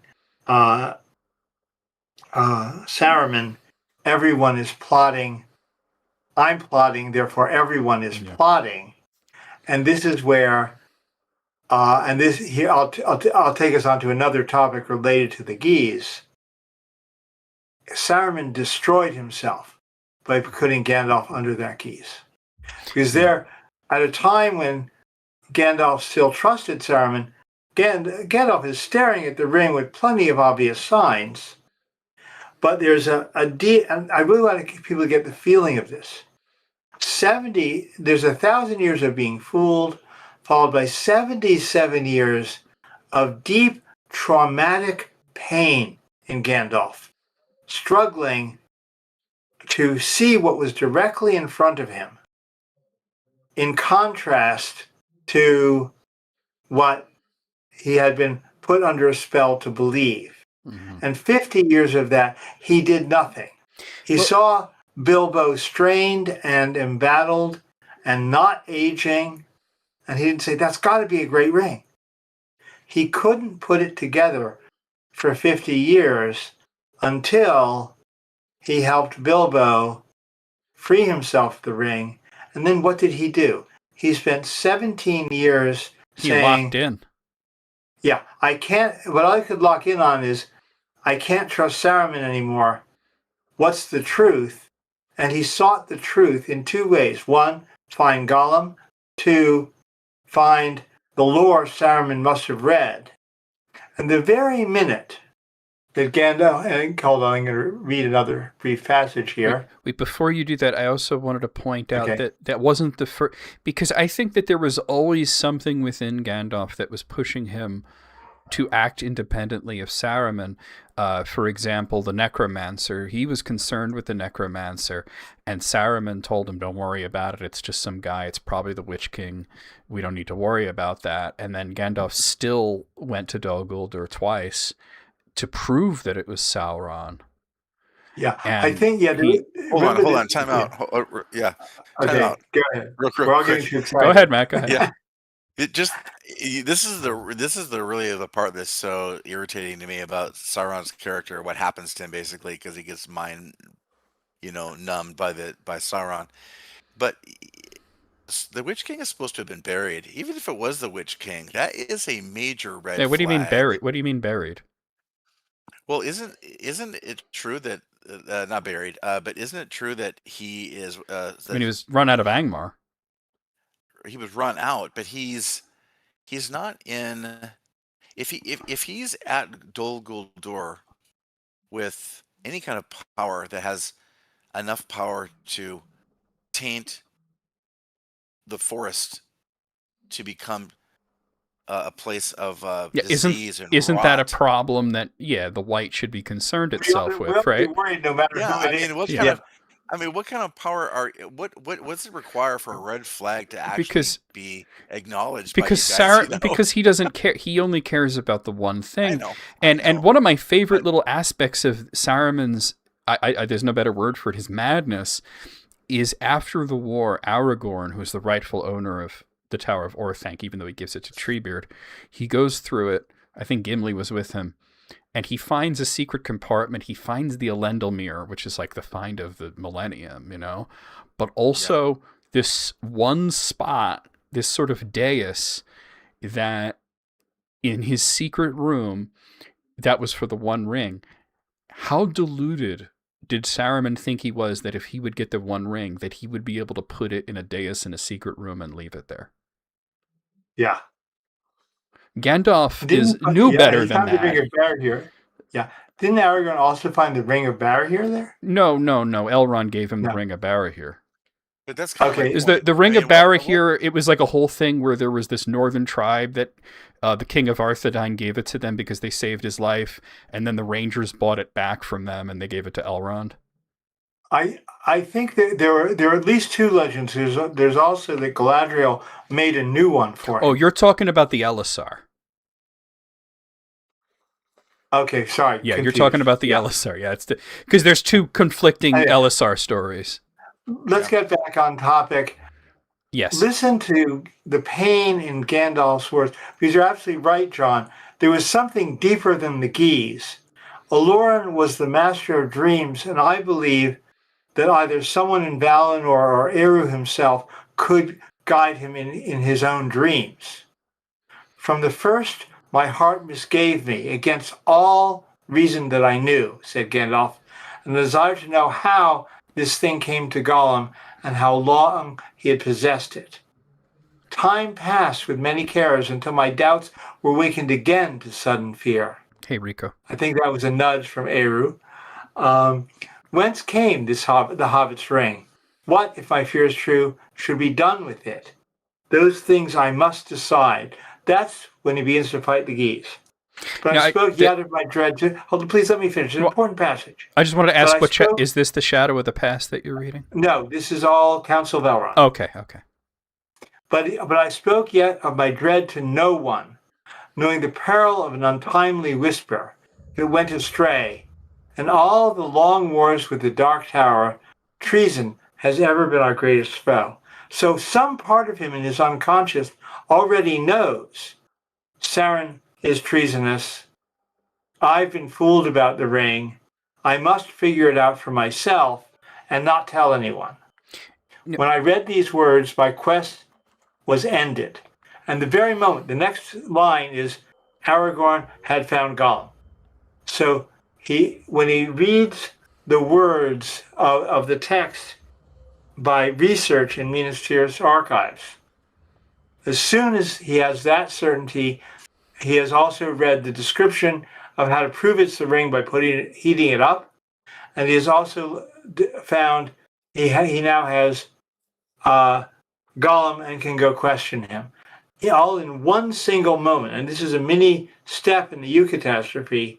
Gandalf is clear-minded. He knows Sauron is deluded, and Saruman is deluded and a tool of Sauron, and he knows that Bilbo and now Frodo has the ring. It all ends in a total magical transformation. It's the Eureka. It's Eureka moment of breaking the Geese. But feel the pain of that, please. Yeah. He's the anguish of, oh my God, if only this, or the regrets and everything. Two things. One, Matt, Laurel wanted you to send that map. You sent it to me. I sent it to all three of you. Oh, okay. I just wanted to make sure you also sent it to Laurel. I'm more efficient than you think. Okay, that's good. I wanted to bring up, because we were talking about Gandalf and his perceptions and everything, the discussion that me and you had earlier, Sid, not even on the broadcast, but we talked about the Asanwa Kanwa, the receiving of visions and thoughts and dreams and all these sorts of things from other people that can be over vast distances, or it can be person to person, face to face. We talked about receptiveness and how important that is. And Gandalf is extremely receptive as a student of Ermo, the Vala most associated with dreams. His name, Olorin, contains the root Olod, which is dream. I've always poetically translated Olorin's name as the dreamer. He is open to everything, and it's a detriment to him because he's open to Saruman and his trickery and his lies and his honeyed words, but he's open to everything else, and I think that's why he operates on faith. He goes with his gut, and every little feeling that he gets, he operates on. We see it with him deciding suddenly to break off from the company and go find Erkenbrand. We see it with him just feeling that this thing that Bilbo has is important. Even before he even thinks it's anything, he knows it's important. Even the feeling that they needed to bring a hobbit on that journey. Absolutely. Well, and he says that in I think in Forgotten Tales, very clearly. Oh, sorry, Sid, could you repeat what you said? I accidentally muted there. I couldn't hear you. He said, he actually said that in Forgotten Tales, describing, I knew I had to bring Bilbo along, but I never knew why. That's Unfinished Tales. Yeah, the quest for Unfinished Erebor. Tales, yeah. And Yes. all this is the receptiveness of these messages that are guiding him, whether it's Eru or Irmo or Olmo or anybody else, that he's open to all this. And I mean, even at the end of his journey, before he sails off to the west, he just has one more thing to learn. He's like, I got to go talk to that Bombadil guy and find out what's going on there. He goes with his gut and his faith. And that's the other half. To me, there are two sides of this. And if we think about ourselves as people, our middle range is language. We think rationally, we talk to each other, we convince each other. Sometimes we're fooled by a nasty person. But higher than that is dreaming and imagination, which can set us free if we take our dreams and check the facts for ourselves. And to me, this is a lesson in growing in wisdom the way Gandalf did. And to point out, as soon as he has some time off, the ring being destroyed and the year 1420 showing up in the Shire, he goes, and what does he do? He talks about the moss knowledge that Bombadil has learned since the very beginning of time. And this is what I'm encouraging to understand, how we free ourselves from the delusions that either people who have fooled us or misguided teachers and parents or ChatGPT interpreting all of Reddit and Facebook. And Quora. Yeah. Sadly. And if you go on Google now and get an AI summary about Tolkien, it looks at Reddit first. It doesn't go to an authoritative source. There's a famous quote out there that goes like this: the true wisdom is arriving at so much knowledge about a particular topic that you're able to come away with the feeling and the belief that you don't know very much. Exactly. Yeah. And then but you know, the spirit, your dreaming mind, your spirit mind will guide you if you go check the facts. Yeah. I want to bounce off of what you said, Matt, because there's a saying called index knowledge. And we see it sometimes on Quora. We see it a lot on like places like Facebook and Reddit as well. And that's where ChatGPT is getting its information from. And I said ChatGPT, you might as well just ask a Palantir at that point, because you're just going to take everything at face value, and that's not good. But index knowledge basically says that like you know just enough about something to be wrong. And we see that with people. They say, well, I'll say something and they'll say, well, I've read the Lord of the Rings and I don't know what you're talking about, and I was like, well, there's a lot more than the Lord of the Rings. And when then we get to certain people, and I'm not going to put anybody's names out there, I'm not going to put anybody on blast, but we get people who fashion themselves not as scholars or as learners or as anything like that. They're experts. They call themselves experts, and they said, well, I read The Lord of the Rings, and I read The Hobbit, and I read Unfinished Tales and The Silmarillion, and I read the history of Middle-earth, so I know everything. And especially, and that's not wisdom. And I know that pipeweed is marijuana. Oh, well, that's going to lead into my subject. I know. But, I was giving you that. We still got 6 minutes here, but okay. Well, I want you to go. Is there any? Yeah, I want you to go. Let me finish my thought. Oh, I will, but let me finish my thought here. The idea here that I was saying was the index knowledge. you start to think you know everything just because you've read everything, but that doesn't mean you understand everything. Wisdom is knowing, whoa, I've scratched the surface. Now let me get deeper. And the other side of index knowledge is the Dunning-Kruger effect, where people make themselves stupid by believing what they know. Now, Chris has brought up Unfinished Tales, where a quote that I forgot about this, and Chris is saying that it is definitely Sauron that had the orcs assail Thranduil's realm. But I do think that your interpretation, Sid, is the correct one, that while it was Sauron that did it, the tool that he used was Saruman. I could believe that. I think it was Saruman's intel on the location and situation of that place. But at the time, Saruman didn't have the forces to put to the siege. So I think it's a combo. One's intel, what they call in the military, it could be that, yeah. Force, reconnaissance. Force presence. They call force presence. Force presence in an area to know what's going on and to deal with it intel wise.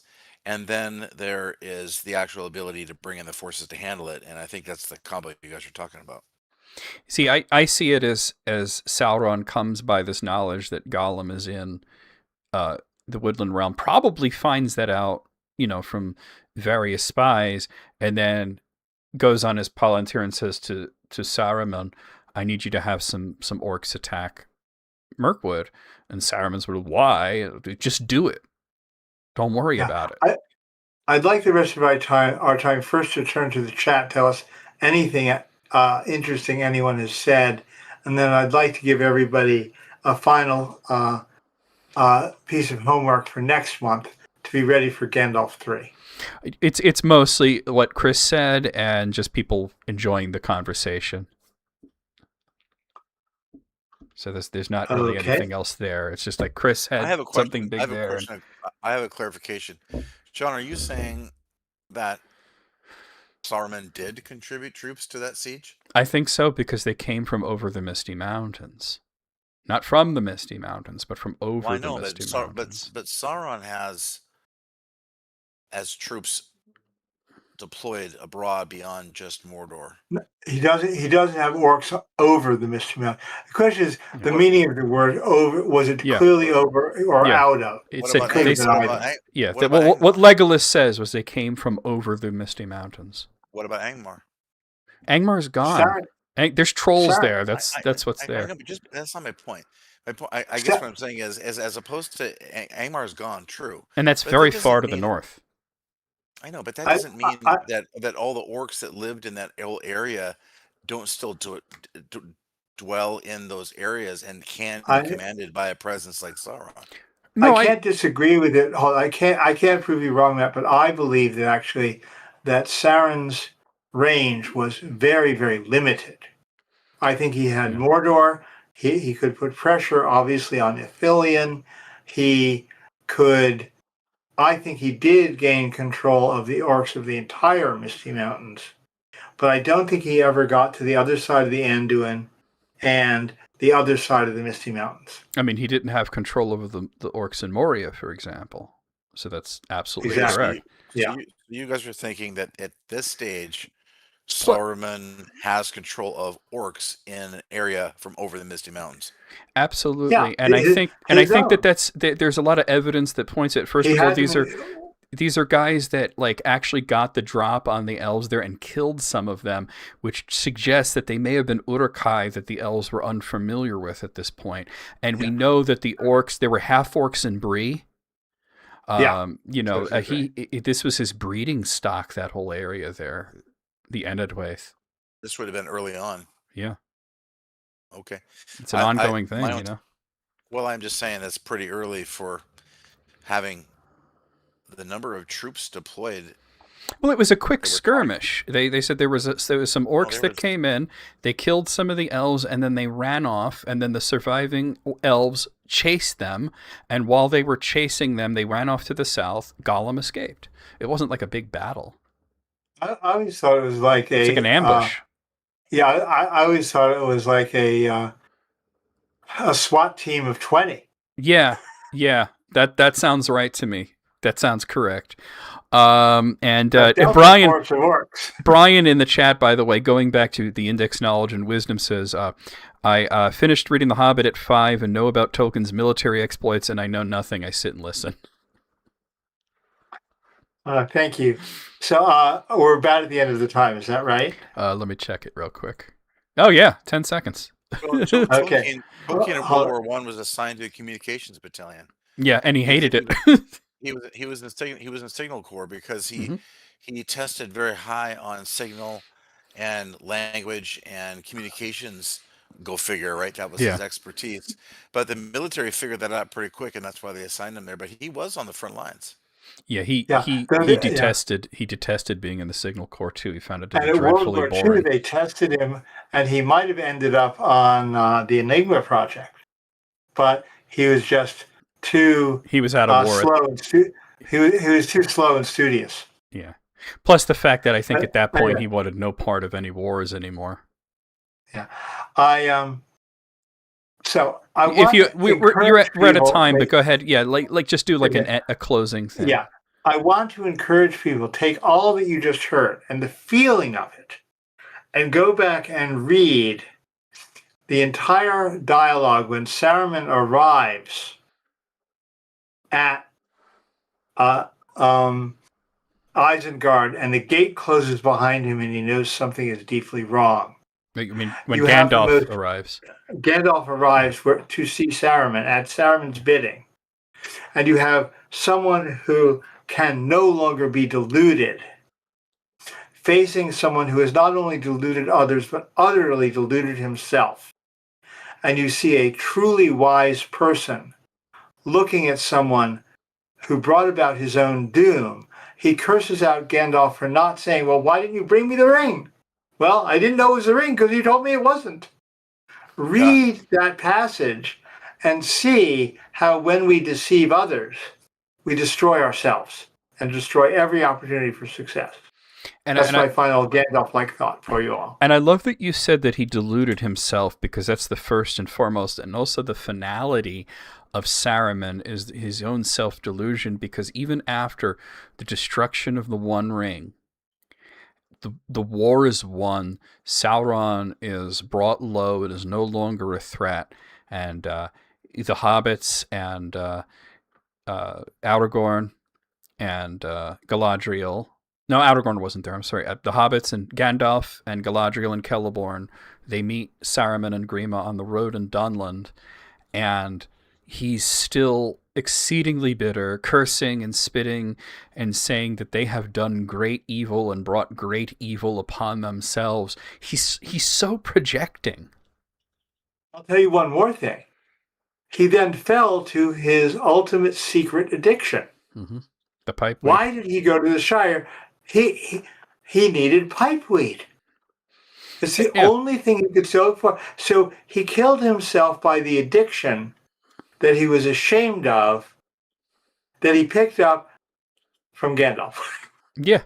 It's so weird because he didn't want anybody to think that he would follow Gandalf in any way or be inspired by him in any way or really even listen to anything he has to say. You know, and he even, I love that scene in Unfinished Tales where he takes him to task for sitting at a meeting smoking, and he says, you know, like, why are you just like sitting there playing with your inventions? And Gandalf says, I didn't invent this. This is this wonderful thing the hobbits came up with, and I think it's really great. And you know, he goes on to all the virtues of pipeweed and everything. And then Saruman is just sort of scoffing at everything, but really he's thinking, all right, I'm going to look into this, but I'm not going to let anybody know that I got an idea from Gandalf. Yeah, and literally all that's left of Saruman is, I'm going to go to my guy in the Shire and kill him and grab his pipeweed. Yeah. And then what happens? He does it. And just ruin Frodo's land out of sheer spite. Yeah.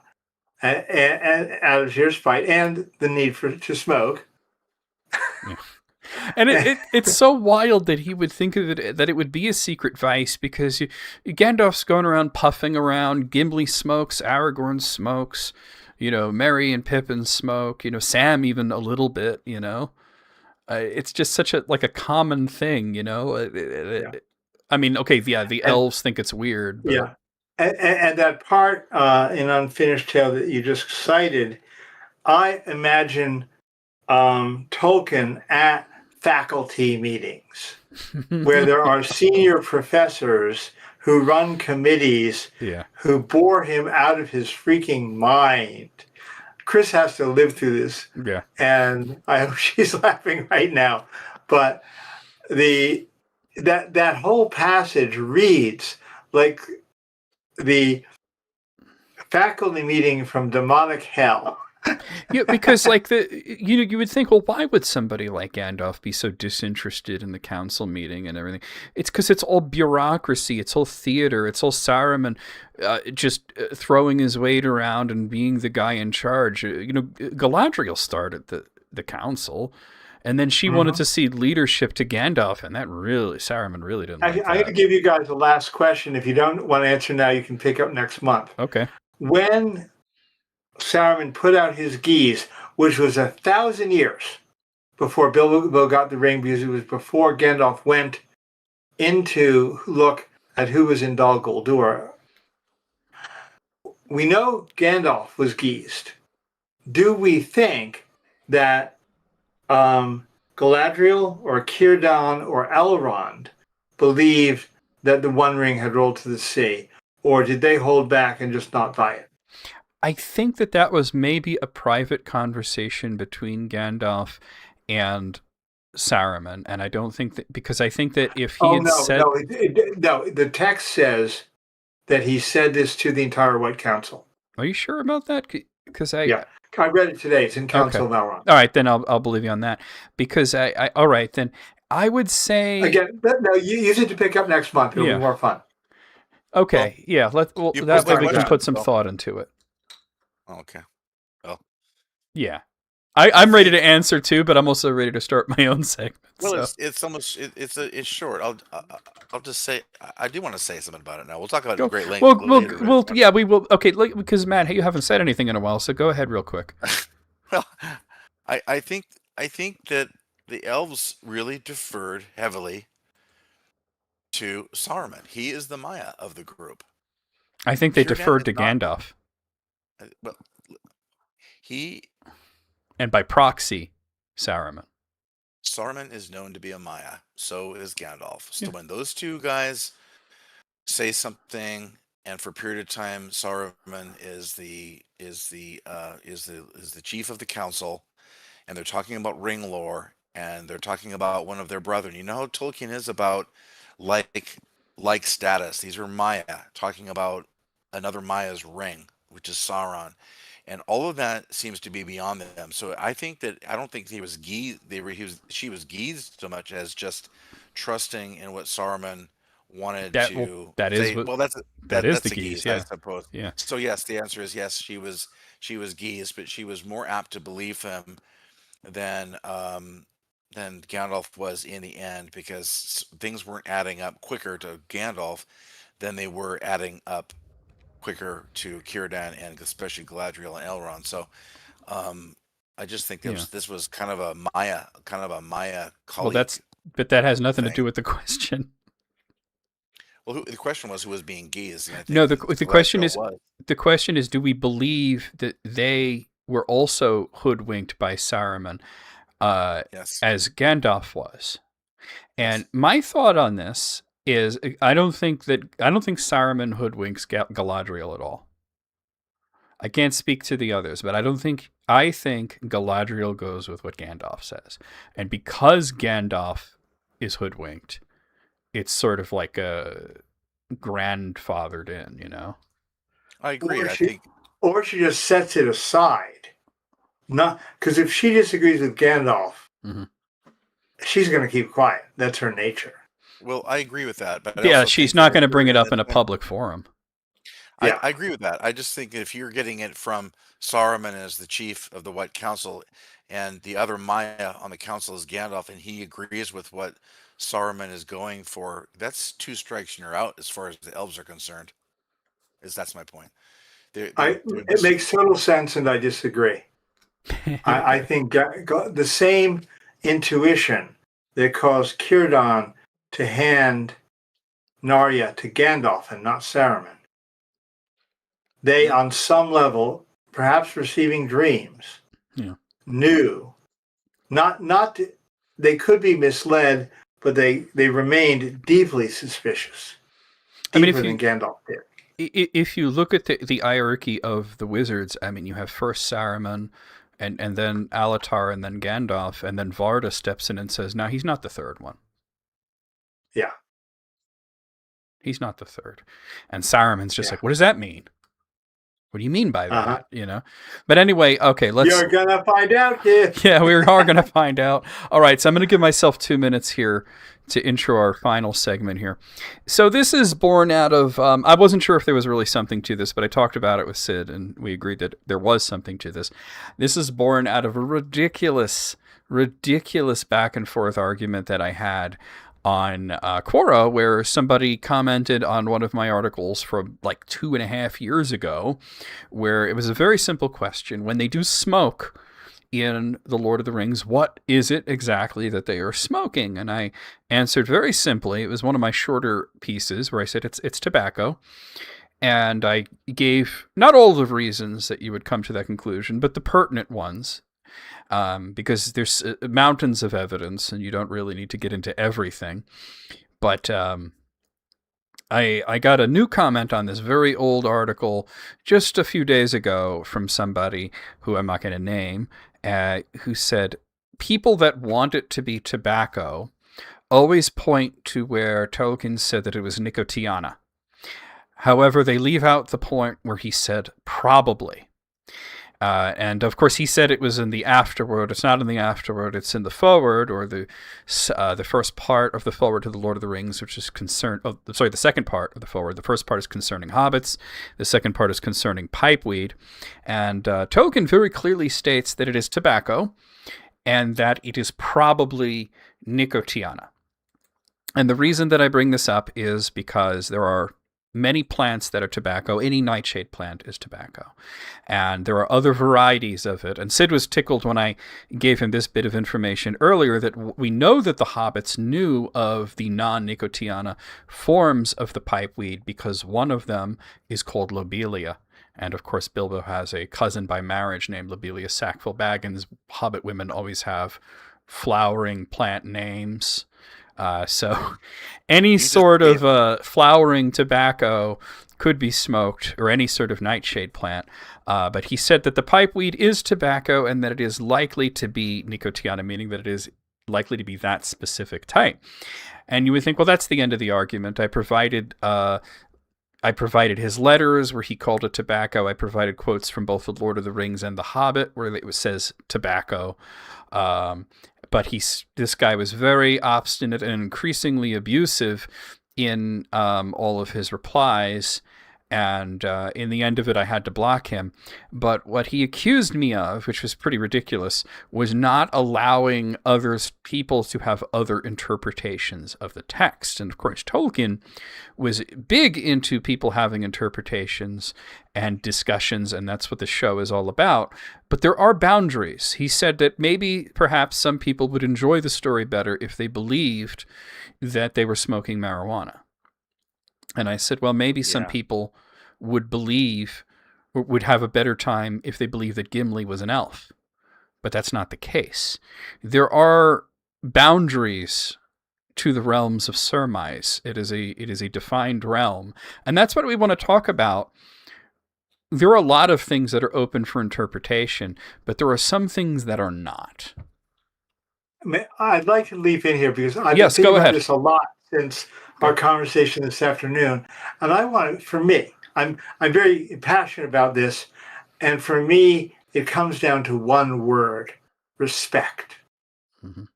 Respect for what Tolkien said, respect especially for what he published during his lifetime or directed to be published before he died. So we've got Lord of the Rings, Unfinished Tales, letters as absolute canon, Silmarillion, The Hobbit, of course, Silmarillion, and History of Middle Earth. Very importantly, Leaf by Niggle and on fairy stories.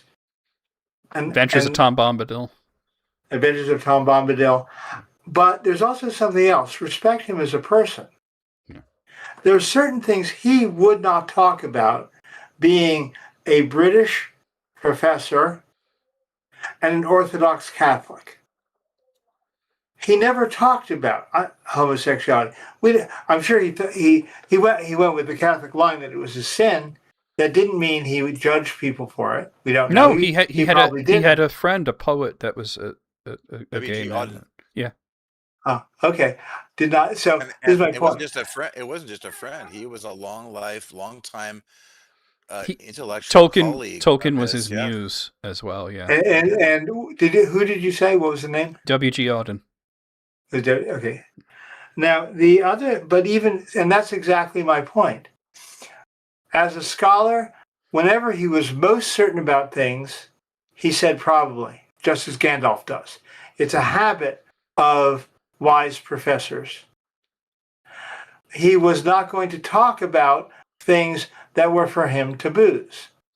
It wasn't just homosexuality. He wasn't going to talk about sex that didn't bring about children. His idea on the elves lived this way. Except to condemn it, like in the Children of Húrin. Right. Yeah, and among the elves, they're incredibly sexy, both the men and the women. Yeah. But they only do it to make kids. And if you read the nature of Middle Earth, if they do it, that is the marriage ceremony. Right. That's it. They're married at that point. You said something really interesting there. Remember, elves don't die. So once you don't want to increase the population, you have a celibate marriage. Yeah. And what's the ultimate celibate marriage? Manwë and Varda depict two angels. In each other's presence, they become greater at what they are great at. And that was his image of what spiritual marriage is. And we know this because you guys are ready. Mm-hmm. Yeah, we know this because this is who Tolkien was as a person. And Tolkien never smoked weed. Now nobody ever sucked on a blue smoke rings. Now I have an interesting. You said something really interesting. Is that when he's assuredly saying something, he says probably just because that's the Oxford way of doing things. And of course, in this sense, he wasn't saying it was probably tobacco. He was saying it was, out of all the tobacco plants that there are, it was probably Nicotiana. Now, what are your thoughts on this, where he said that the Entwives probably died? I want to give some time. I will come back on it, but Matt wanted to say something. Yeah. So go ahead, Matt. I kind of stifled. Yeah. Well, look, when he writes the Hobbit, he's about 45. Well, he's writing it before then. Yeah. But by the time it's published, he's about 45. But we're talking about a man who grew up in the later part of the Victorian era in freaking England. Okay? Everyone knows he's very conservative. He's very Catholic. He's a member of the. And just to jump in, it's not a modern definition of the word conservative, by the way.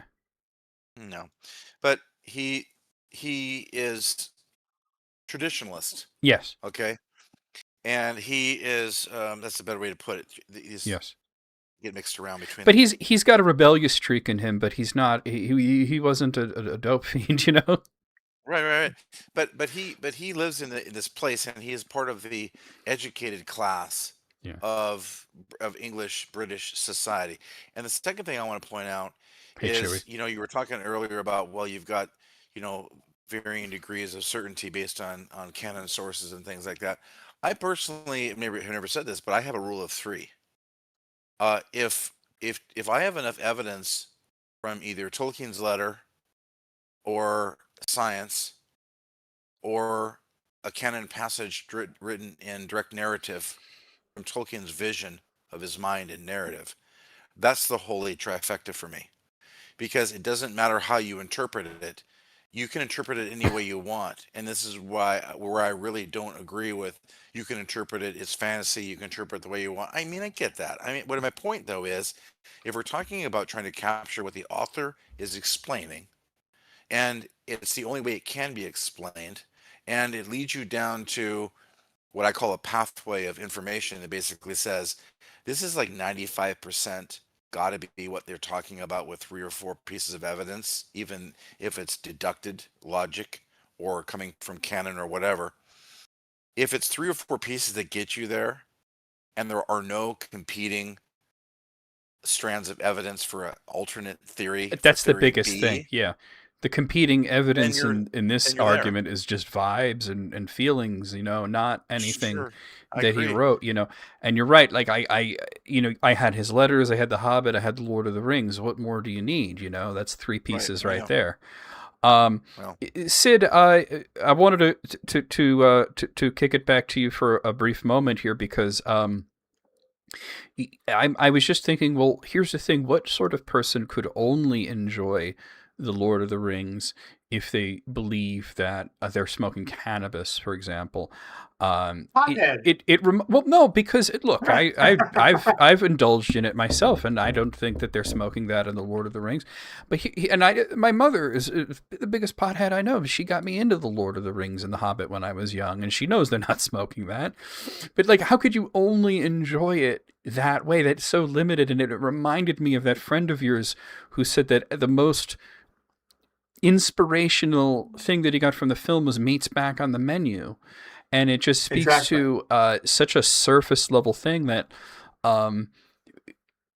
they're only smoking because it's funny or whatever, and that it has nothing to do with the story.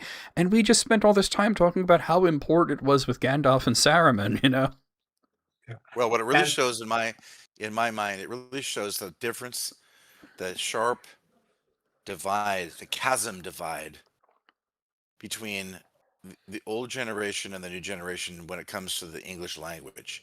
That they look at the common usage of the word weed, and that's all they know. Yeah. That's all they care about. That's all they think they know. And Which when you're in that kind of a when you're in that kind of a bag in life or with languages or whatever, you don't know anything outside of the paper bag you're in. You don't know yeah, anything and outside of that. I'm glad you brought up the modern English thing, because I looked into this as well, and I looked into cannabis has so many different pet names for it, and weed, it is not very British. It's very American. Mhm. was pipeweed ever used in earlier times for tobacco in England? No, I think Tolkien rarely. that was his invention, I believe. Okay, that's he rarely did that. He Yeah. often found, like, I thought orc was an invention. It turns out there's an incredibly obscure use of the term orc to mean goblin in one lost Well, it meant Old demon. English source. It meant demon. Yeah. Yeah. Mhm. In one lost, but it's only in one. Nearly the only people who know it would be people who literally read every word ever written in Middle English. No, in Old English. Which And he did. That is, yeah, which he did. There isn't actually that much in terms of There's how so much you little need that to get a survives. Yeah. PhD. Yeah. But coming back to what you asked about the Endwives, this is important, I think, for this conversation for 2 reasons. One is what we're getting at is, as we talk about Tolkien in a scholarly way and imaginative way as we do here, and also even more when we write fanfic, what are the respectful boundaries of fanfic? And Tolkien very intentionally left things open for people to disagree with him. And I think the particular case of the Endwives is a very painful one for him. Yes. What did he know? He knew the last place that the Entwives lived, on the far side of the Anduin, was known in the Third Age as the Brown Lands, because when Sauron came to war there, he not only killed the people and the animals, he killed all the plants. So in his heart, given that was his imaginative vision, he felt they must have died.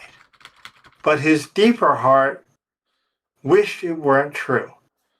And thus he left open, respectful of him, a way to think about, whoa, what would it be like if the Entwives survived? And now, us talking here is just an opinion, your view, my view. But for those of us who dive deep into fanfic, as I do, that is him asking us, saying, show me my mind is wrong and my heart is right. Disagree with me for my liberation into the fullness of what he described as Niggle Parish in Leaf by Niggle, the afterlife where people follow what he left on the way to heaven. And so I wrote a story called The Return of the Entwives, combining two elements. One is, if they went east, they could go further east. And two is, as we discussed, I believe last month, if not, maybe it was the month before, that one view is that the world was flat and it turned round when Numenor fell. Well, I like that one, so I went with it. So how far east could they go? Well, clearly they could go all across Europe and over the Ural Mountains and therefore into Asia. And then I found traces of stories where there were beings who preserved ancient forests in China that we know is true. So they could travel through ancient China.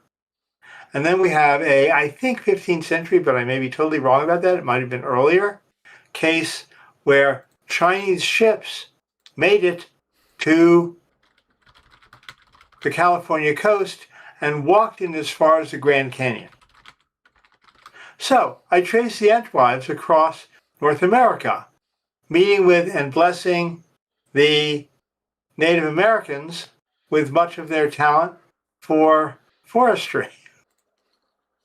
And then I got them all the way to the East Coast and figured out what ship they went on to arrive in England in time for Treebeard and his young companion, Quickbeam. And Quickbeam, the last Ents to remain, to meet them around 1950 in a story told about the last old forest in Oxford. And if you want to read it, it's all out there on Archive of Our Own. Archive of Our Own, also AL3, where I am known as Sid Kemp. Sid Kemp. The story is the return of the Entwives, and it is what Tolkien hoped was true. Now, I want to talk. Sorry. I wanted to rein this back in and go back to the central discussion. I was very interested to hear that, though, of the boundaries of surmise. And of course, you could write about the Entwives. You could write about a lot of the things that Tolkien left ambiguous or that he left sketched.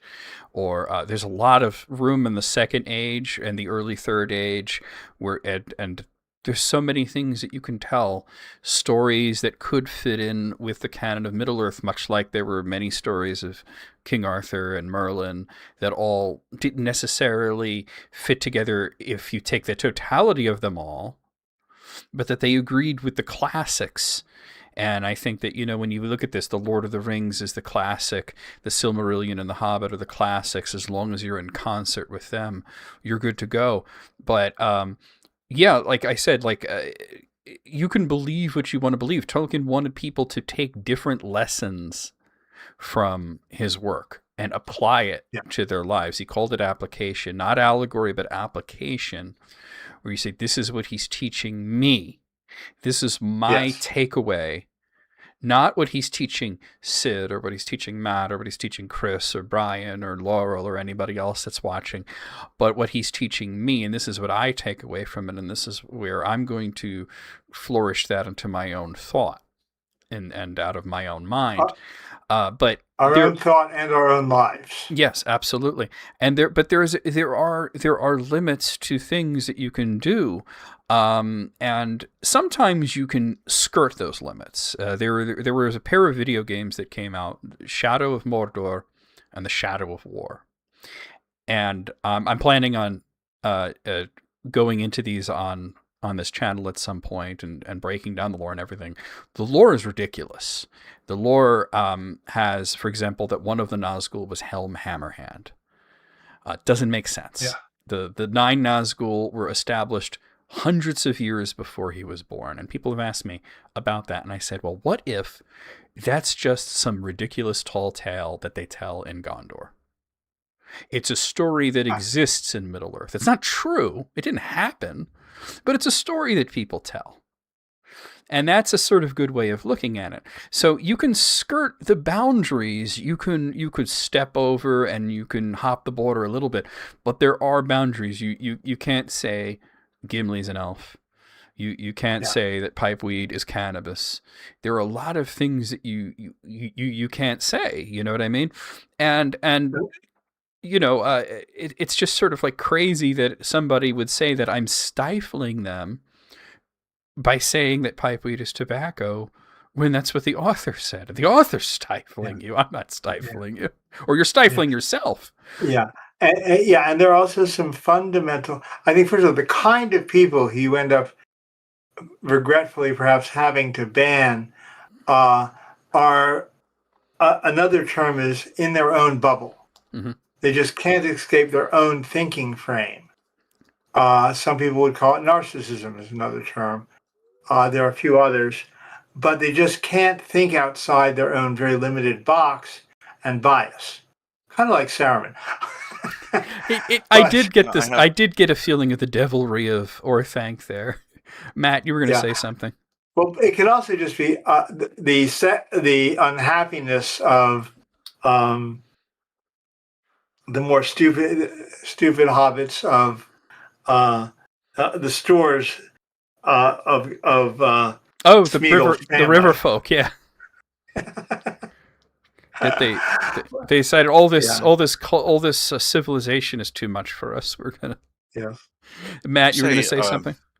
Yeah, there's an element to this that's really interesting and metaphorically philosophical. That when you go east, you're going into tomorrow. Literature, metaphor. You're going east, you're going into tomorrow. And now, going back to what Sid is saying, I think that, Sid, you got your sniffer around a large chunk of gold on this one. Because if you're going east and going into tomorrow, and the world is round, and it's come full circle, the Entwives did go east. They went all the way east, all the way to where you're standing now, into tomorrow. And the so-called disappearance isn't a death. The so-called disappearance is that they're still with us today, but they're not in a form that we would recognize anymore, but they're still there. And the Ents are still there also. They died after not died, but they went into the east, perhaps looking for the Entwives, and also went into tomorrow. Now, tomorrow is this metaphor for now we're here today. Where are the Ents? Where are the Entwives? I'd like to think, as you're talking about Tolkien's hope, I'd like to think they're still alive. That the guardians of the forest and the caretakers of the forest, also the Entwives, are with us today. Do you know who prophesied that they would be alive? It was Galadriel. I know that Tolkien wished for it. He wanted to speak to trees. Because Treebeard, in the final lines that Treebeard had in The Lord of the Rings, was asking Celeborn and Galadriel when he will see them again. Yeah. And Celeborn said he didn't know. But Galadriel said that they would meet again, and she gave him a specific location, which is in Beleriand, a land that is gone, but that she felt might be renewed at some point. And so that was yeah. But actually, Matt, your view and mine are different. You'll have to go read my story. I don't want to give any spoilers, but this brings up another issue. It's an important example of rightful fanfic. Mm-hmm. We can look at who goes to the Undying Lands, who goes to Elvenhome, Tall Ersea, who goes to, if anyone, to Valinor, who is immortal, who is not. But anyone who says that in any healthy way a human being becomes immortal, absolutely not. Yeah. What I'm trying, It is a blessing for Gollum that he what I'm, dies. Yeah. I Because know he your is One, story immortal. is, there was I know your one and story is, one only yeah, human that I know, became mortal, and that was Tur. yeah, Yeah. I know your story is different, but the grain that I'm really going at here is that so much of, if not all of the messages that Tolkien has in his works is what is going on here, that in his stories is what our own struggle is with our worlds, our spirits, our lives. And so the disappearance of the Entwives and the hoping that they're going to be alive in the end is this hope that they are alive tomorrow, today in us. Yes. That they are, Very much. yes. So that's where I'm agreeing with where I know your story is Yeah. different, but I'm going philosophically on this to answer in Tolkien speak. How does he actually? What is he meaning by this? Because he talks so much in metaphor, so much. Let's I have a personal question for each of you on wait. this. Okay, I want to rein this back in though and get back on topic. This is directly but onto go your ahead. topic. Okay, go ahead. Since the first time you read The Lord of the Rings or The Hobbit, have you walked into a woods and hoped to see a walking tree, hear a talking tree, hear a fox say something, find In my there youth, was a little absolutely, yeah. furry haired. I haven't run across that kind of mushroom yet. Maybe No, I'm after not saying, I'd be No, I worried know. if you actually saw it, but no, but don't you hope to for think it? of No, it, seriously, Matt, don't you hope for it in that's some way? My that's the parents, escape element of fairy stories. my Yeah. parents have a tree next to their house that I will get a picture to you. It's a picture. It's a tree that's had its limbs cut off, but it's healed to look like an Ent's face at about 15 feet off the ground. That's what I'm talking And about. I live in it's a a forest, beautiful, by the way. yeah, it's a beautiful tree. And every time I see it, our whole family looks at it and goes, "That's the strangest looking, weirdest looking ant." I look at it as a reminder that life and our duty to protect life, nature being life, is everywhere. That Eru, God, I'm Catholic myself, that things were all made into an order, and it's everywhere. It's in everything, and we have a duty to not only recognize it, but to protect it and to celebrate it, because we live on this rock in the middle of space, and it's very, very, very, very unique. And that's what it And, reminds me and, of. and, and that is the one thing Tolkien most wanted from his work, that people reading it would recreate themselves and their vision of the world. No. And he knew that he was now preaching to an ex-Christian world primarily. Yeah. But he wanted the deepest, most meaningful values of the Christian tradition to carry on to he and Lewis as well in very different ways wanted to carry the tradition beyond, because England was in a very odd situation at the time of their lives. Everybody who didn't declare being of another religion was by default Anglican. Okay, So this everybody was. we're so far off topic now. Yeah, I really got to rein it back Let me finish the thought because I'm running out of time. And gotcha. Oh, you get extra time. Anyway, just as we talk about lapsed Catholics in America, everyone in England was becoming a lapsed Anglican, a lapsed Christian. And Tolkien was writing to us to spark our creative imagination to be baptized, to use Lewis's word for it. So we're succeeding here. I'm done. okay, so to I don't know where Matt's going, but to bring it back into the topic though, which was where the limits are. Where do you step? Because Tolkien wanted you to use your imagination. He wanted you to imagine parts of Middle-earth that he didn't talk about. He wanted you to come up with stories, and not only stories, but songs and poems and all sorts of things about Middle-earth. But there's a boundary, is what I'm getting at.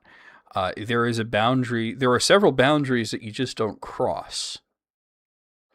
And I think that we see it and I said you could skirt the boundaries with things like the Shadow of Mordor, making ridiculous claims like Shelob could turn into a human type form and just be a very beautiful woman.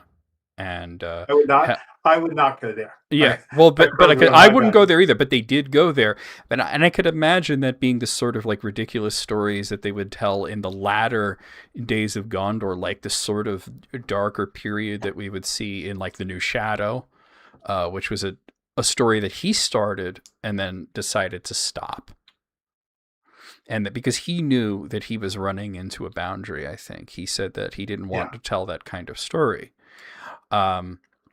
So like I said, insisting that you can only enjoy the story if it's to your own specifications, I think is of a very limited thinking. But we have to put, we, and I mean us, literally us, the three of us, and the 9 of us as well, have to step in and say, well, hold on, that's not correct. And here's why. And that's where I think we almost go into philosophy at that point, because we have to say not only why something's not correct, but the reason it's not correct. For example, I'm just going to throw an idea out there. There was I'm going to go back to another video game, actually, where this was based on The Lord of the Rings. It came out in the 90s. And they decided that one of the blue wizards was in an area just outside the Shire, and that he blocks Frodo from going into Rivendell until you find a Palantir for him. Now, that's not reasonable fan fiction. Agreed. In fact, a lot of the questions on Quora, what if X had happened that would change the plot? Even something like, what if Boromir didn't die? The answer is always the same, isn't it? In some way, the quest will fail, yes. Yeah. The answer is always Sauron wins, then. Yeah.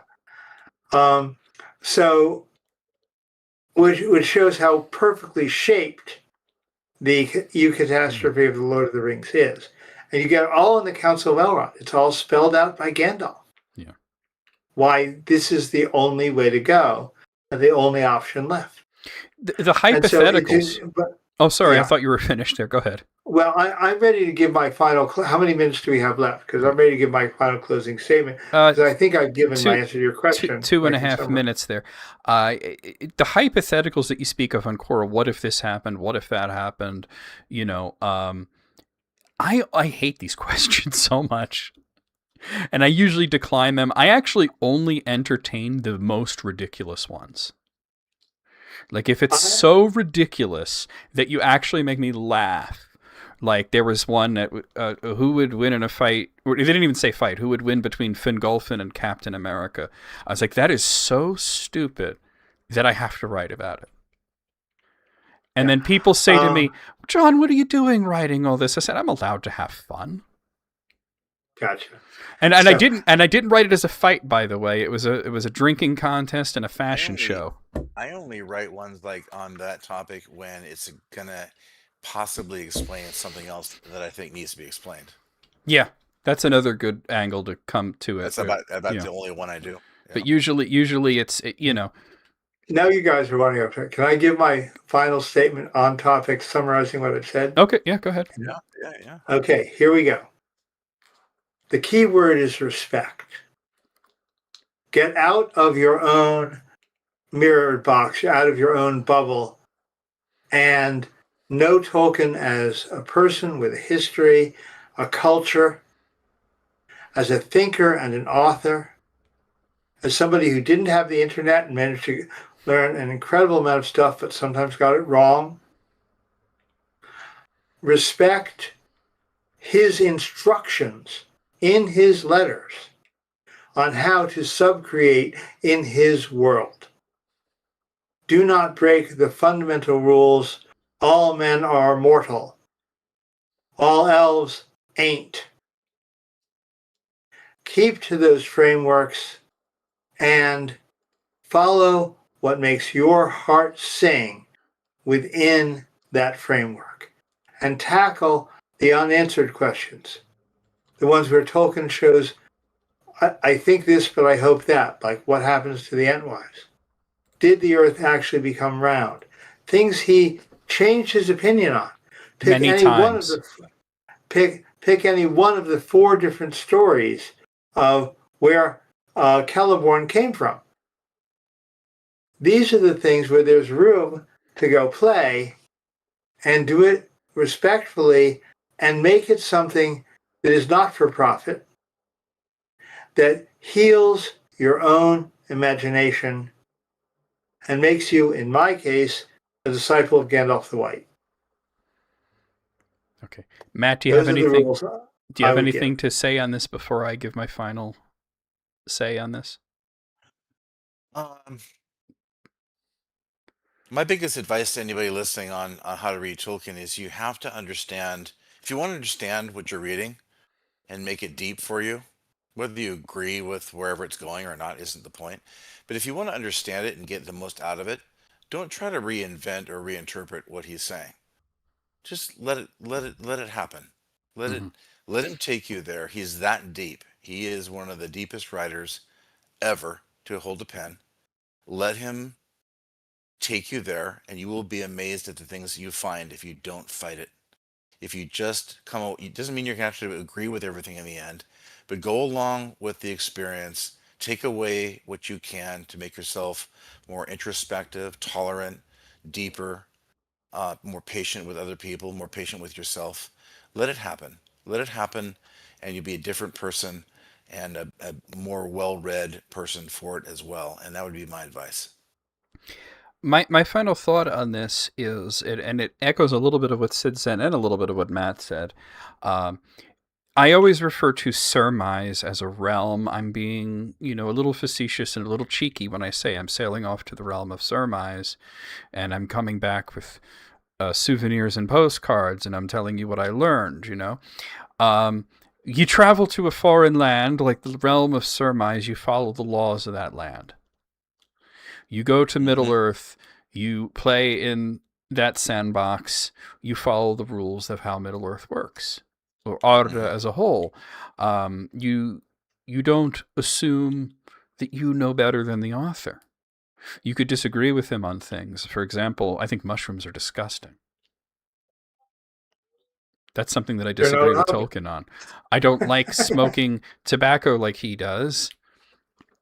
And there's a few other things I like. I like computers. He would have hated the internet. He wouldn't have liked something like a Twitch or YouTube. Even though I think he would like a program like this, I think that he would be horrified at how freely people are able to contribute ideas. And Hmm. the kind of I think chaos that he would imagine may erupt if things go too far. But anyway, you follow the laws of the land is what I'm basically getting at. And like I said, you could disagree with his sentiments, but when he says something is what it is, I think he knows, and I think if people follow Matt's advice and to just relax and read it and let the story reveal itself to you instead of trying to scrutinize every word. The scrutiny comes later after you've read it 100 times. And then you start scrutinizing language, and it's not to critique Tolkien, it's to admire him, because you start to think, wow, I'm seeing things that I never thought that I saw. I can't believe I've read The Lord of the Rings so many times, and every time I read it, I learn something new. Every single time I catch something that I didn't before. That's What over the I caught past 35 today, years. what I caught today is that lobelia is a type of tobacco. Yeah, And what does that say? I mean, it opens up worlds. yeah, Work on it. And I'll yeah. also say, as a coach for creative people, don't fight structure. Mm-hmm. A strong spine gives an open heart. In structure is an endless tree to bear the fruit of creative work. And it's okay to argue with us, but don't become abusive. And and because everybody thinks they know best. And I'm just going to close this off. I opened it with one major argument that I had. I'm going to close it with a minor argument where somebody said that the most logical thing to happen in The Lord of the Rings would have been for the eagles to take the ring. He said that there's no disputing that that's the most logical thing. I said, I don't see that as being logical at all. And he said, well, they could have just flown it to Mount Doom. And I said, what makes you think they would have done that? What makes you think they wouldn't have decided to keep the ring like Frodo did? If Frodo can't do it, what makes you think an eagle can do it? And everybody always uses this, they have this vision in their mind. They said they could have just dropped it from the sky. I said, into what?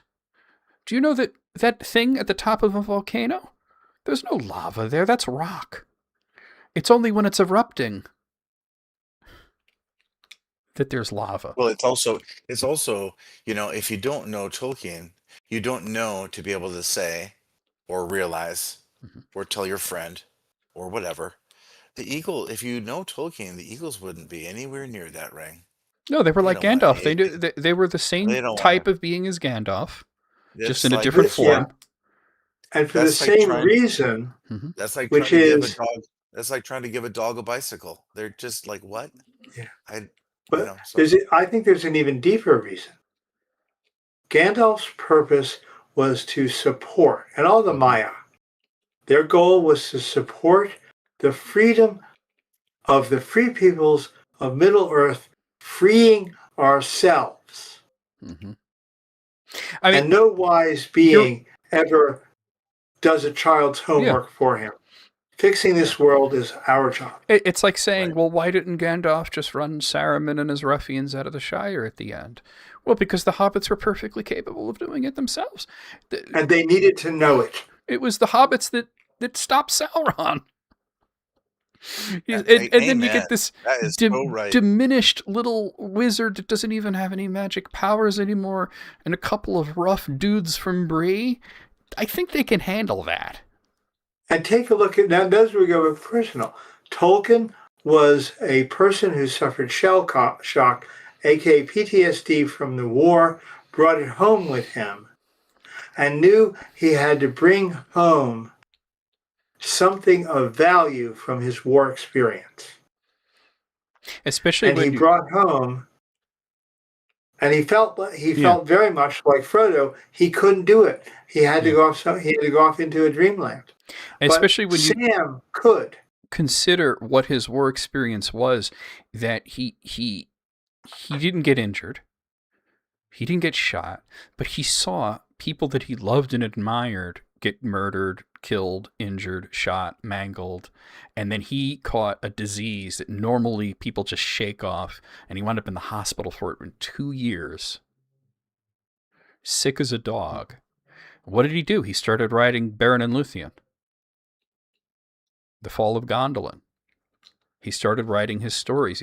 He was writing poems all when he was throughout the Signal Corps, and he was so proud of the fact that he still had the poems that he wrote when he was still in the Signal Corps. So Brian, are you like 10 minutes behind us? Because Brian in the chat is reacting to me talking about Shelob taking human form in the Shadow of War game. I think that yeah, like I said, there's good fanfic and there's bad fanfic and there's unsound ways of going about it. I think those games are ridiculous, but at the same time, you could say this is a fanfic that exists in Middle-earth. This is a ridiculous sort of stories that they tell, like the old hobbits in the very first scene in The Lord of the Rings, sitting around and telling stories of what they saw in the North Farthing or what they thought they saw when they were drunk in the North Farthing. Mm-hmm. They really did see an ant. No, but they didn't say an ant. They said a walking tree. Well, maybe they saw a Huorn. Maybe they didn't see anything. Maybe they saw a troll. Who knows? But what a beautiful foreshadowing. Yeah, I know. I mean, it's the first scene in The Lord of the Rings, and they're talking about walking trees already, you know? That's just amazing to me. I Yeah. mean, Well, we know that Tolkien went back and planted all those foreshadowings, yeah. and it's the most brilliant fun. I bet he had fun doing it. Well, what's interesting, and the reason that I asked you before when you were reading from the Council of Elrond, and I asked if you might have been reading from The Shadow of the Past. The Shadow of the Past was the first thing he wrote for The Lord of the Rings. And it was how he figured out that the ring was before that he didn't even know that the ring was going to be the link from the Hobbit to the Lord of the Rings. Yeah. And he also figured out how to tie, the Silmarillion into it and the fall of Gondolin and all this stuff. But what's really interesting though is that if you think about that, he wrote chapter 2 first. That means that at one point was chapter 1. So that means that he had to sit and write a long expected party afterwards. He says, all right, we have to figure out how Bilbo gets the ring to Frodo. We can't just say that it happened because it's now so important that we can't just write, oh, Bilbo ran off and left the ring, because now the ring is something very seductive and very powerful. And that needs so we have to explain. Yes.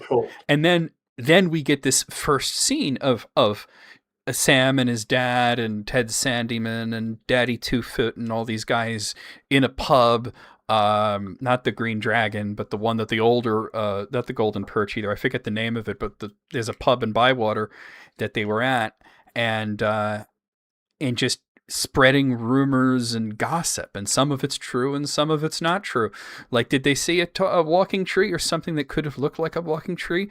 Maybe, but they also had a lot of funny ideas about Bilbo that weren't true. Yeah. And that's when you know that fiction is strong. One of the weaknesses, I think, of any kind of, whether it's fantasy or science fiction or any kind of fiction, is when every rumor that a person hears is true. And that's weak writing. Yeah. Yeah. What back to respect. If you're going to do what we do or write fanfic, don't act like a drunk hobbit. You know what's interesting though is that act more like a drunk elf. Yeah. Takes a while to get there. Galleon sure got there. Galleon is the only instance of an elf becoming drunk that we actually have. And if you notice, drunkenness is so rare. Like, we hear a little bit about it. Bilbo's party, a few of the hobbits being in their cups. But they're not behaving in a rowdy fashion or doing anything wrong or anything. So you don't think those elves singing "Fa la la lolly, come back to the volley"? Well, I think that they were putting on a little bit of a show for Bilbo. That's for sure. Mm-hmm. And I'm sure that Tolkien was entertaining himself quite a bit. Oh, absolutely. I mean, I haven't done quizzes on my channel in a bit because of the internet problems I've been having, and I have to return to that. But recently I had one that was, where do the red elves live? And the correct answer to that, by the way, is Norway. The red elves live in Norway.